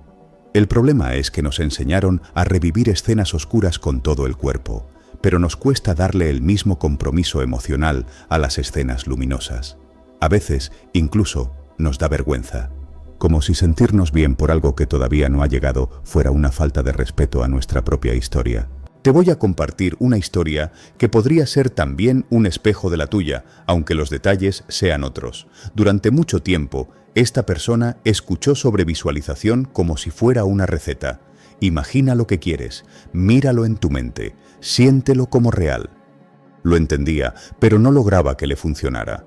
Cada noche se acostaba, cerraba los ojos e imaginaba cosas. Su cuenta en positivo, un trabajo mejor, una casa más tranquila, días sin tanto sobresalto. Pero mientras las imágenes pasaban, por dentro seguía sintiendo lo mismo. Una mezcla de ansiedad, miedo a la falta y cansancio profundo. Terminaba la práctica y se iba a dormir con la misma sensación de lucha. Con el tiempo, empezó a irritarse con todo el discurso de crear con la mente. Sentía que le vendían algo que solo aplicaba para otros. Una noche, sin embargo, tuvo un momento de honestidad consigo mismo. Admitió algo que llevaba años evitando. Sus visualizaciones eran frías. Eran como anuncios de televisión, bonitos, aspiracionales, lejanos. No se metía dentro de la escena, se quedaba mirándola desde la grada. Había tanta distancia entre eso que quería y lo que sentía ser, que su subconsciente lo clasificaba de inmediato como fantasía. Y la fantasía, por definición, no compromete al sistema. Puedes soñarla y seguir actuando igual. Inspirado por esa incomodidad, decidió hacer un experimento diferente. En lugar de intentar imaginar grandes cosas, eligió una escena pequeña, muy concreta, pero cargada de significado para él. No se visualizó rico ni famoso, ni con una vida perfecta. Se imaginó algo que, en ese momento de su vida, representaba abundancia realista. Un mes en el que llegaba a final de mes sin angustia, pudiendo pagar lo suyo con calma, con una pequeña reserva. Nada espectacular para el mundo, pero enorme para su historia. Empezó por describirlo con detalles simples. Se vio entrando a su app del banco y viendo la cifra suficiente, no sobrando millones, pero tranquila. Se vio pagando algo al contado sin revisar 3 veces si podía. Se vio yendo al supermercado sin ese nudo en la garganta. Se vio terminando el día sin repasar 1000 veces ¿cómo voy a hacer? Hasta ahí era una visualización como cualquier otra. Pero esta vez añadió algo distinto. En lugar de concentrarse tanto en lo que veía, bajó la atención al cuerpo. Se preguntó, ¿cómo se sentiría en mi pecho vivir así? ¿Qué sensación habría en mi estómago si de verdad este fuera mi estado normal? No obtuvo una respuesta perfecta. Lo primero que encontró fue resistencia. Una parte de él dijo, «Eso no va a pasar, estás jugando». Pero decidió sostener la escena unos segundos más, no con fuerza, sino con curiosidad. Empezó a intuir una sensación nueva, una especie de alivio cálido, como cuando terminas una tarea pendiente que te pesaba, pero multiplicado a todo el mes. Imaginó la respiración más suelta, los hombros menos tensos, la mente sin tantas vueltas. No trató de forzarlo, solo se quedó un poco más en esa emoción. Por primera vez no estaba viendo un él del futuro, estaba probándose por dentro ese estado, como quien se mide una prenda y nota cómo le queda. Había leído algo similar en la forma en que Murphy explicaba la oración. No se trata de suplicar, sino de asumir el estado deseado como si ya fuera un hecho interior. Y había visto esa misma idea en otros autores, como Neville Goddard, insistiendo en el sentir el estado cumplido. Esa noche entendió que el verbo clave no era ver, era sentir. Repitió esta práctica durante varios días, siempre con la misma escena sencilla. Y empezó a pasar algo que él no esperaba. En lugar de obsesionarse más con el dinero, se fue calmando. No porque el dinero hubiera aparecido de la nada, sino porque su sistema interno estaba ensayando una forma de estar en la vida distinta a la del sobresalto permanente. Desde ese lugar se dio cuenta de decisiones que llevaba tomando desde el miedo. Por ejemplo, mantener compromisos que no le convenían solo por temor a quedarse sin nada, o aceptar condiciones abusivas para no perder el ingreso.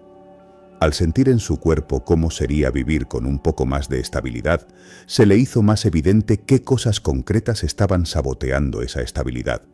La sensación nueva le sirvió de referencia. Sin ella, las decisiones habrían sido solo teóricas. ¿Te das cuenta de lo que implica esto? Visualizar con sensación no es magia en el sentido infantil. Es darle a tu subconsciente una nueva experiencia interna desde la cual comparar tu vida actual. Cuando solo le das imágenes bonitas y frías, tu mente profunda las clasifica como algo que entretiene, pero no guía. Cuando le entregas una emoción nueva, por pequeña que sea, le estás mostrando un estado al que puede empezar a orientarse. La pregunta es, ¿qué tipo de emociones sueles adjuntar a tus pensamientos sobre el futuro? ¿Desesperación disfrazada de afirmación? ¿Miedo mientras repites «todo va a estar bien»? ¿Rabia mientras te dices «yo merezco más»? Tu subconsciente no se deja convencer por palabras que contradicen lo que está sintiendo el resto de ti. No le alcanza con que le enseñes una foto bonita, necesita que el ambiente emocional cambie aunque sea un poco. Puede que ahora te preguntes, ¿y cómo hago para sentir algo que no he vivido todavía? La trampa está en pensar que nunca lo has vivido. Probablemente no con ese escenario exacto, pero sí conoces sensaciones que puedes reutilizar. Piensa, por ejemplo, en una vez en la que terminaste algo que llevaba tiempo pesándote y experimentaste alivio. O en una tarde en la que, por unas horas, no te preocupaste por nada. O en un momento en que alguien confió en ti de verdad y te sentiste visto. Esas sensaciones ya existen en tu sistema. La visualización con sensación consiste en tomar esa calidad emocional y asociarla, de forma consciente, a la escena que quieres sembrar en tu mente. No estás inventando una emoción nueva, estás canalizando una que ya conoces hacia una imagen que todavía no has vivido de forma estable. Volvamos a la historia. Esta persona empezó a usar este puente emocional en otros ámbitos. No se limitó al dinero. Por ejemplo, tenía mucho miedo a abrirse emocionalmente en una relación. Su visualización típica era imaginarse en una pareja sana, pero enseguida le invadía la sospecha. Eso no existe. A mí no me va a tocar. Esta vez lo hizo distinto. En lugar de imaginar la relación perfecta, eligió una escena mínima. Él diciendo lo que siente sin miedo a ser ridiculizado. Y no se quedó en la imagen, bajó otra vez al cuerpo. ¿Qué se sentiría como estar ahí, con alguien, y no estar actuando, no estar defendiéndose, no estar esperando el golpe? Le costó. Su pecho se cerraba cada vez que lo intentaba. Había memorias de burlas, rechazos, silencios. No las forzó a desaparecer. Primero las reconoció. Me duele esto, me dio miedo esto otro. Y luego, poco a poco, fue introduciendo la sensación de otra experiencia que sí conocía. La de hablar con alguien de confianza, un momento en el que se había sentido cuidado. No imaginaba a la persona concreta, solo rescataba la sensación, la calma en la voz, la respiración más profunda, el suelo bajo los pies. Desde ahí, volvía a la escena de pareja, como si estuviera intentando trasladar a esa área de su vida un clima interno que ya había vivido en otro contexto. Eso es visualización con sensación. No es crear un cuento de hadas, es trasladar a tu futuro posible la calidad emocional de tus mejores momentos reales. Tal vez tú también has intentado imaginarte en escenarios que, honestamente, todavía te quedan muy lejos de tu mapa interno. No está mal soñar alto, pero puede ser útil preguntarte, ¿qué versión de este sueño puedo visualizar hoy sin que mi sistema se bloquee? A veces, en lugar de imaginarte en la cúspide, tiene más sentido imaginarte solo un escalón arriba, pero sintiéndolo de verdad. ¿Qué escena concreta te haría sentir un poco más libre, un poco más abundante, un poco más en paz? No el final de la película, sino el siguiente paso que para ti ya sería un cambio real. Y una vez tengas esa escena, en lugar de obsesionarte con verla nítida, pregúntate, ¿cómo se sentiría habitarla? ¿Cómo respiraría ese yo? ¿Qué pasaría con tu espalda, con tu mandíbula, con tu forma de caminar? ¿Qué diálogo interno bajaría de volumen? La sensación es más importante que la decoración. La psicología actual conoce algo similar cuando habla de ensayo mental y de cómo el cerebro reacciona a ciertas visualizaciones como si fueran una práctica real. Murphy, desde su lenguaje espiritual, hablaba de la mente subconsciente respondiendo a la impresión emocional de una idea. Al final, están señalando lo mismo desde distintos ángulos. No basta con pensar distinto, hay que permitir que el cuerpo participe del pensamiento. Visualizar con sensación es, en el fondo, educar a tu sistema completo en una nueva manera de estar en la vida.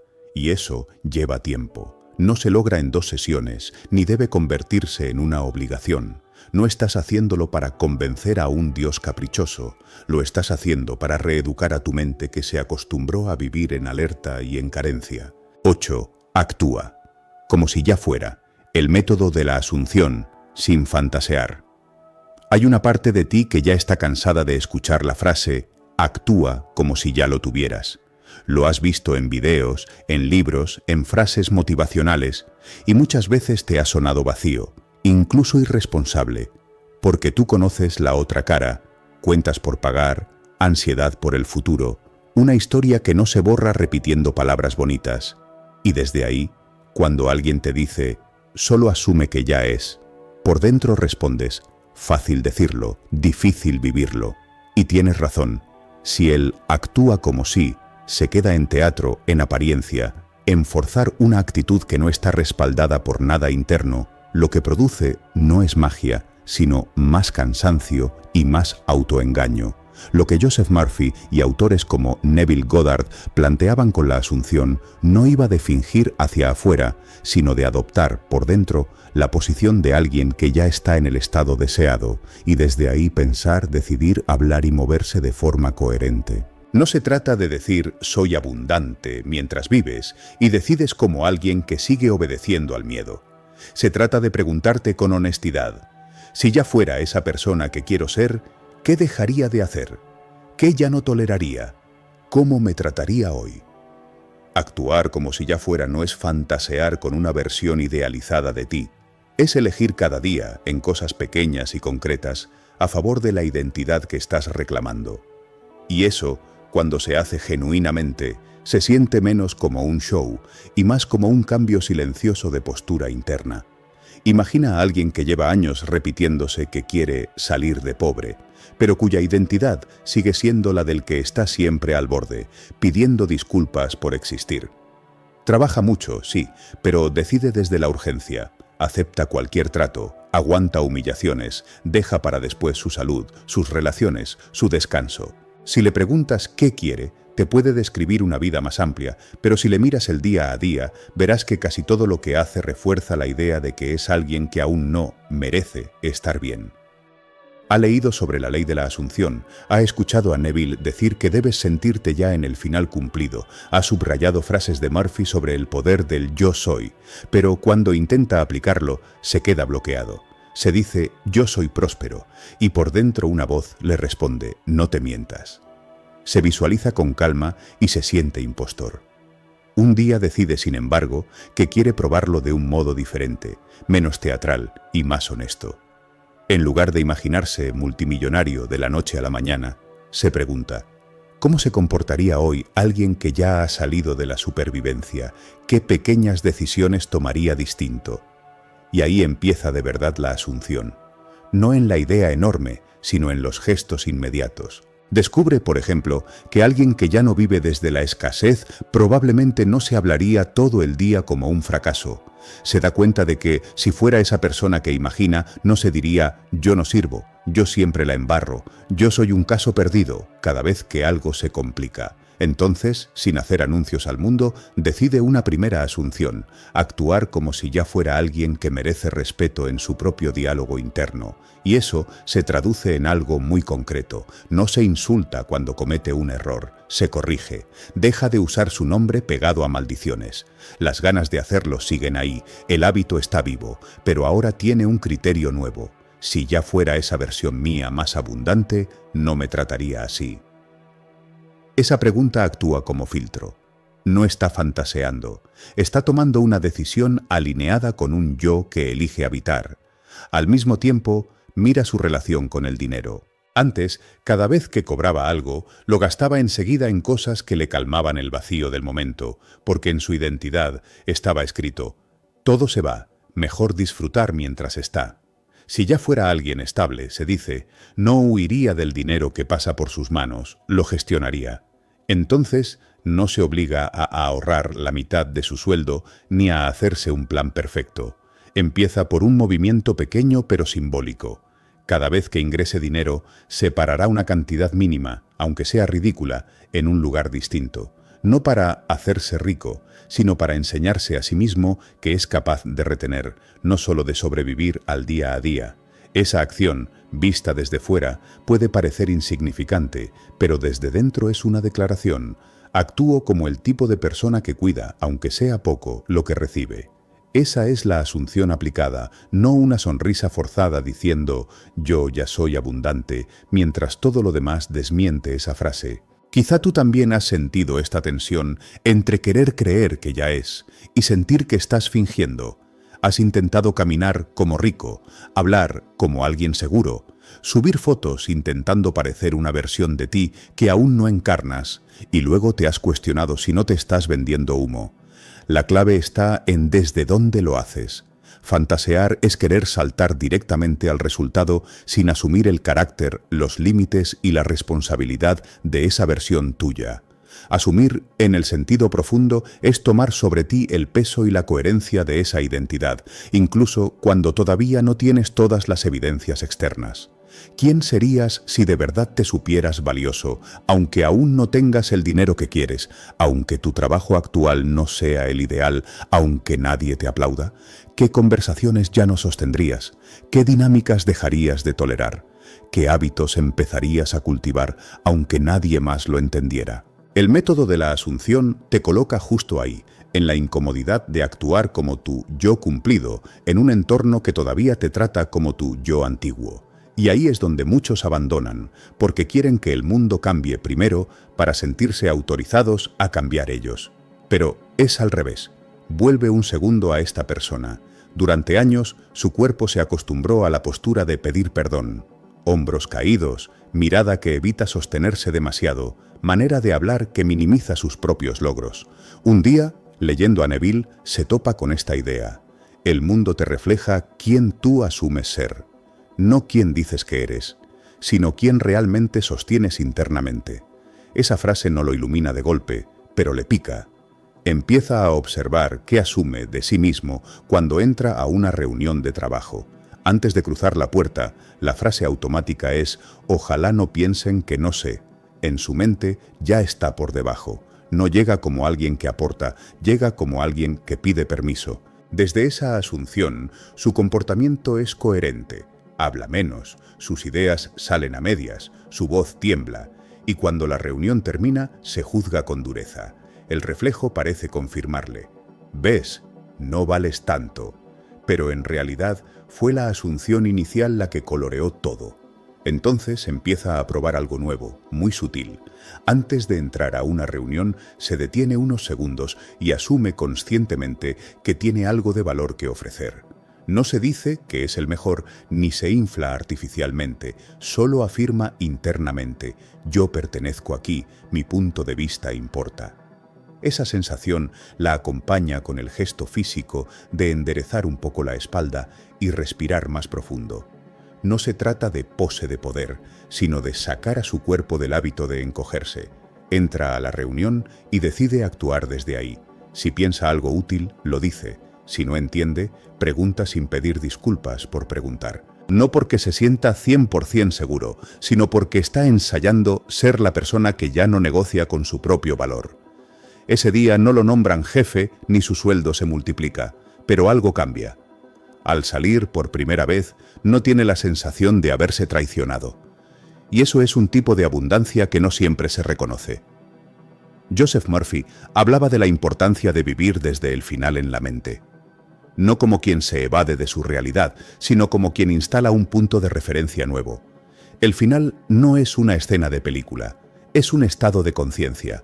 Si tu final es vivir con dignidad y abundancia, actuar como si ya fuera no significa gastar más de lo que tienes para aparentar, ni tomar decisiones imprudentes, porque el universo proveerá. Significa que, aún con lo que tienes hoy, te preguntas, ¿esto que estoy haciendo ahora honra o traiciona a ese final? Si tu final es relacionarte desde el respeto mutuo, actuar como si ya fuera, no es tolerar una relación que te rompe mientras repites que todo está bien. Es tomar decisiones que ese yo del final tomaría, aunque te dé miedo quedarte solo por un tiempo. Ahí la asunción deja de ser fantasía y se convierte en ética personal. Quizá te ayude a hacerte preguntas incómodas desde ese lugar. Si ya fueras la persona que gana lo que quiere ganar, ¿seguirías diciéndole que sí a cualquier propuesta mal pagada solo por miedo a no tener otra? Si ya te supieras querido desde un lugar sano, ¿seguirías persiguiendo migajas de atención de quien no está disponible? Si ya te asumieras merecedor de paz, ¿seguirías llenando tu agenda con compromisos que solo alimentan tu ego herido o tu miedo al rechazo? No se trata de que cambies todo de golpe, pero sí de que empieces a notar dónde actúas como alguien que aún no ha salido del hoyo, aunque por dentro digas que quieres salir. La diferencia entre la fantasía y la asunción se nota en cómo te llevas contigo mismo después de actuar como si. La fantasía te deja vacío, desconectado, con sensación de estafa interna. La asunción, aunque te confronte, te deja más alineado, más entero. Cuando fantaseas, haces cosas pensadas para impresionar a otros. Compras lo que no puedes pagar, presumes cosas que no sientes, te vendes como algo que no estás dispuesto a respaldar con tu trabajo y tus límites. Cuando asumes, tomas decisiones que quizás nadie ve, pero que tú sabes que son dignas de la persona en la que te quieres convertir. El cómo sí, auténtico, casi siempre es silencioso. Está en cómo te hablas cuando apagas la luz, en lo que eliges tolerar y lo que no, en si haces lo que sabes que te hace bien aunque no tengas un público. Esta persona, con el paso del tiempo, empezó a notar un cambio que no venía de fuera, sino de su propia reacción ante las cosas. Antes, cualquier rechazo, cualquier no del mundo, lo derrumbaba. Lo leía como una confirmación de su insuficiencia. Desde la asunción, empezó a traducir muchos de esos no de otro modo. Esto no encaja con mi final, no me define. Eso no elimina el dolor ni la frustración, pero evita que cada golpe se convierta en evidencia de que nunca lo logrará. Empezó a decirse frases más honestas y firmes del estilo «todavía no estoy ahí, pero vivo como alguien que va hacia ahí, no como alguien que renunció». Y curiosamente, a medida que actuaba desde esa lealtad a su futuro asumido, algunas cosas externas también comenzaron a moverse.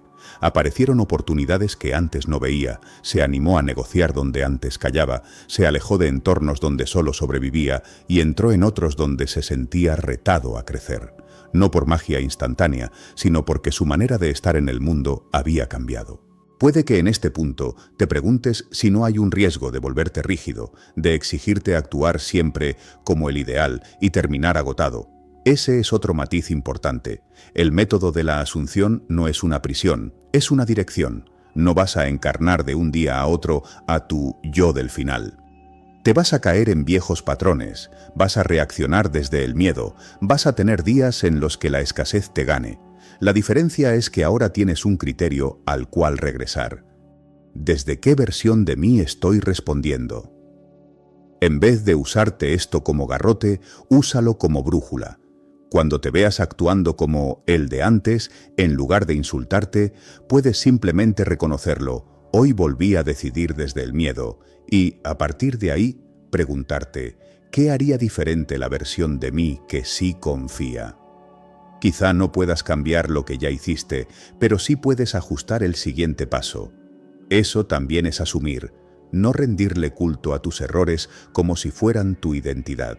Al final, actuar como si ya fuera es una forma de respeto hacia tu propio potencial. No es negar tus circunstancias, es decidir no obedecerlas ciegamente. Es hablarle a tu subconsciente en el único idioma que realmente escucha, el de tus actos cotidianos.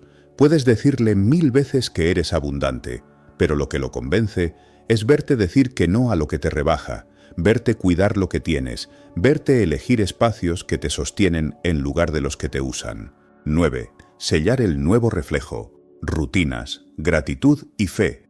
Práctica para sostener la abundancia. Hay algo que casi nadie te dice cuando hablas de abundancia. No es tan difícil tener un golpe de suerte, un pico de ingresos, una temporada buena.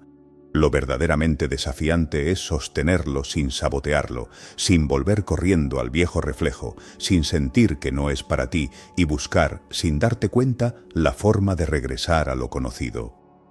La mente puede aceptar cambios rápidos por emoción, pero solo los consolida cuando encuentra un ritmo nuevo que pueda repetir. Y ese ritmo se llama rutina.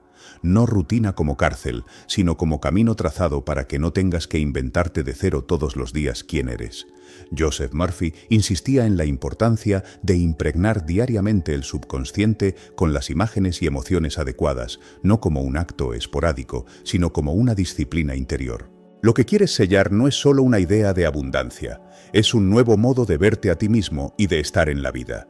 Sin ese sello, cualquier avance puede sentirse como un accidente. Y lo que parece un accidente, una parte de ti se apresura a corregirlo, devolviéndote a la normalidad que has conocido toda la vida. Sellar el nuevo reflejo es, en cierta forma, enseñarle a tu mente que esa nueva normalidad es segura, que no tiene que destruirla para volver a lo de siempre. Piensa un momento en tus propias experiencias. ¿Has tenido épocas en las que, por alguna razón, las cosas se alinearon un poco mejor?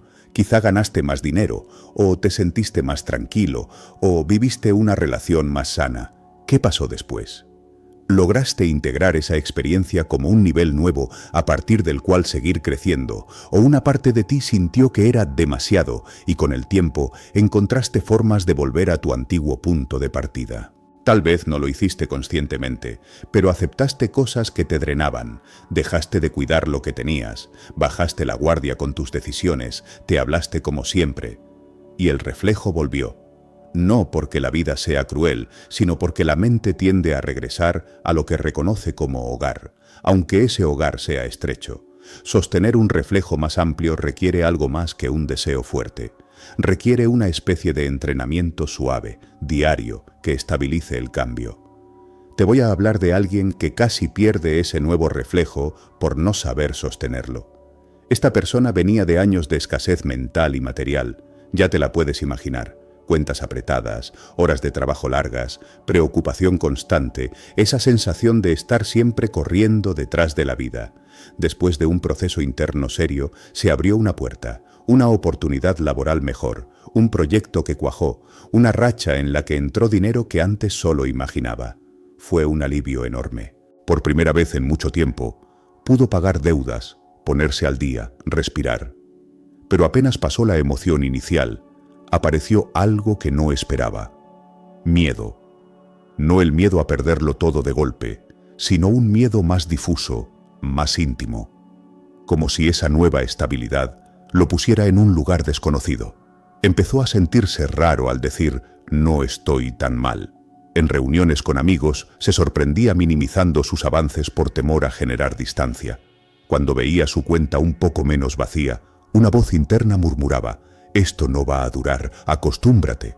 Y sin darse cuenta, comenzó a actuar como alguien que necesitaba probarse a sí mismo que tenía razón. Empezó a gastar de forma impulsiva, no en cosas que realmente aportaran, sino en compras que parecían decir, si se va, que se vaya rápido. Dejó de registrar sus ingresos, dejó de cuidar su organización, volvió a decir que sí a compromisos que le restaban más de lo que le daban. Era como si su mente profunda dijera, esto que estás viviendo no eres tú, volvamos a la versión conocida. Y casi lo logra. Un día, al revisar sus cuentas, se dio cuenta de que estaba repitiendo el mismo patrón de siempre, pero ahora desde un nivel más alto. Ganaba más, gastaba más, se preocupaba igual. Entonces se hizo la pregunta que lo detuvo. ¿Por qué me cuesta tanto sostener lo que tanto pedí? No se juzgó, pero se miró con honestidad. Entendió algo que hasta entonces solo había leído en libros. El trabajo interior no termina cuando la realidad externa mejora. En cierto modo, ahí empieza otra fase igual de importante, la de aprender a vivir de manera coherente con ese nuevo nivel. Lo que le faltaba no era más suerte ni más ingresos, era estructura, no estructura rígida de agenda perfecta, sino rutinas pequeñas que le recordaran cada día quién era ahora. Murphy hablaba de la repetición como clave para fijar una creencia en el subconsciente. No se refería solo a repetir frases, sino a repetir estados, gestos, decisiones que demuestren a tu mente que ese nuevo reflejo no es un accidente, es tu elección. Esta persona decidió crear una especie de suelo nuevo a través de cosas muy concretas. No se propuso convertirse de pronto en el ser más disciplinado del planeta. Eligió 3 momentos del día como anclas: al despertar, en medio del día y antes de dormir. No como una receta mágica, sino como puntos donde podía recordarse hacia dónde estaba caminando. Por la mañana, en lugar de empezar directamente en el piloto automático de redes, noticias y prisa, eligió algo sencillo: unos minutos de silencio consciente, respirando y agradeciendo, no por lo que aún no tenía, sino por lo que ya estaba presente. Al principio, le pareció forzado agradecer cosas pequeñas, pero se dio cuenta de que la gratitud, bien entendida, no es negar lo que falta, es afinar la vista para reconocer lo que hay. Y eso tiene una consecuencia psicológica muy profunda. Lo que reconoces como valioso, lo cuidas. Lo que das por hecho, lo descuidas. Empezó agradeciendo por la cama, por el techo, por la posibilidad de una nueva jornada, por capacidades que antes daba por sentadas. No lo hacía como quien recita una lista, sino intentando sentir de verdad un segundo de aprecio. Notó que esos minutos cambiaban ligeramente el tono de su día. Cuando salía disparado sin hacer esto, todo le pesaba más, todo le parecía obligación. Cuando se detenía a agradecer, aunque fuera breve, sentía que entraba en el día con un poco menos de resistencia.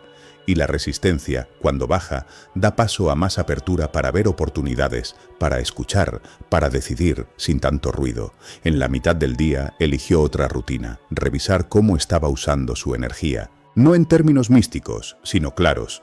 ¿Qué cosas me están drenando inútilmente? ¿Dónde estoy gastando más de lo que entra? No solo en dinero, también en tiempo, en atención, en emociones.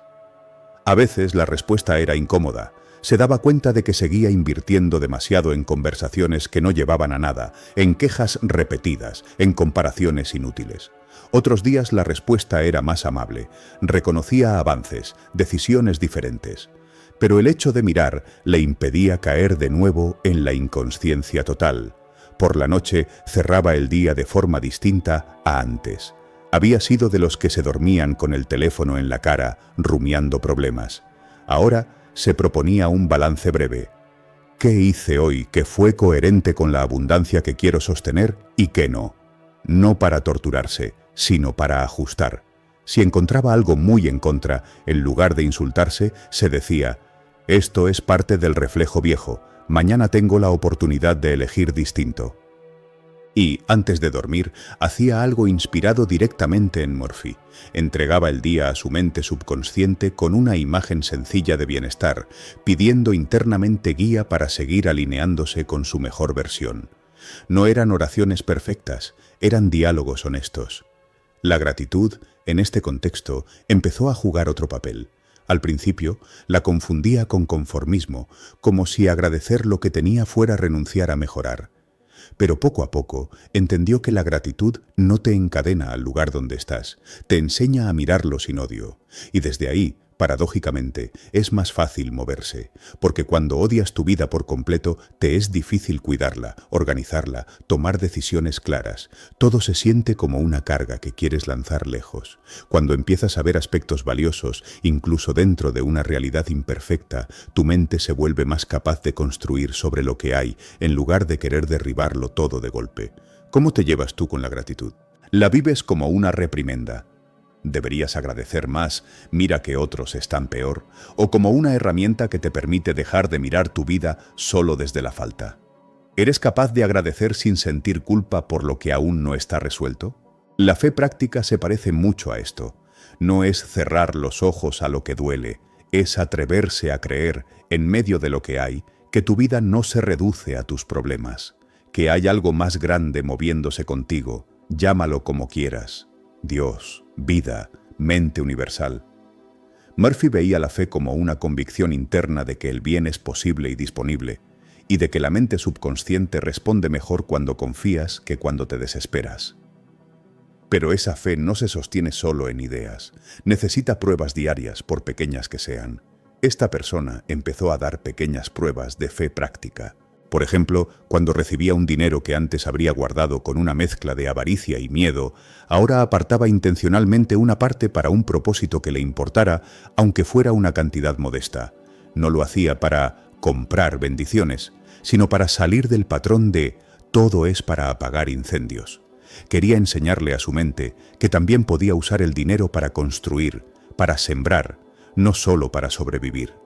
Esa forma de actuar como si la vida fuera más que urgencia fue sellando internamente la idea de que ya no estaba condenado al ciclo eterno de escasez.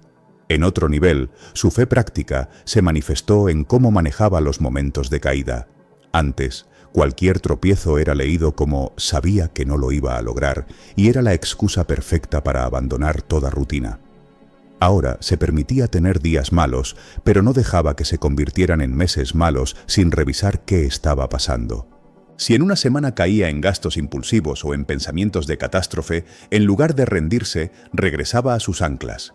Mañana vuelvo a agradecer, mañana vuelvo a mirar mis números sin miedo, mañana vuelvo a elegir con más calma. Esa capacidad de regresar, de no tirar todo por la borda por un desliz, fue uno de los mayores sellos del nuevo reflejo, porque el reflejo antiguo era binario, o estoy bien del todo o estoy perdido. El nuevo reflejo era más adulto. Puedo estar en proceso y seguir siendo alguien que avanza. Este fue solo un fragmento de lo oculto. Lo que viste aquí es apenas la puerta de entrada. Si quieres seguir desenterrando secretos prohibidos y verdades que pocos se atreven a mirar, no te detengas ahora. Te invito a visitar nuestra lista de reproducción, audiolibros ocultos y sabiduría prohibida, donde cada video es una llave más al misterio. Suscríbete a El Archivo Oculto, activa la campana y permite que el conocimiento perdido te encuentre a ti. Lo oculto solo se revela a quienes están listos para verlo.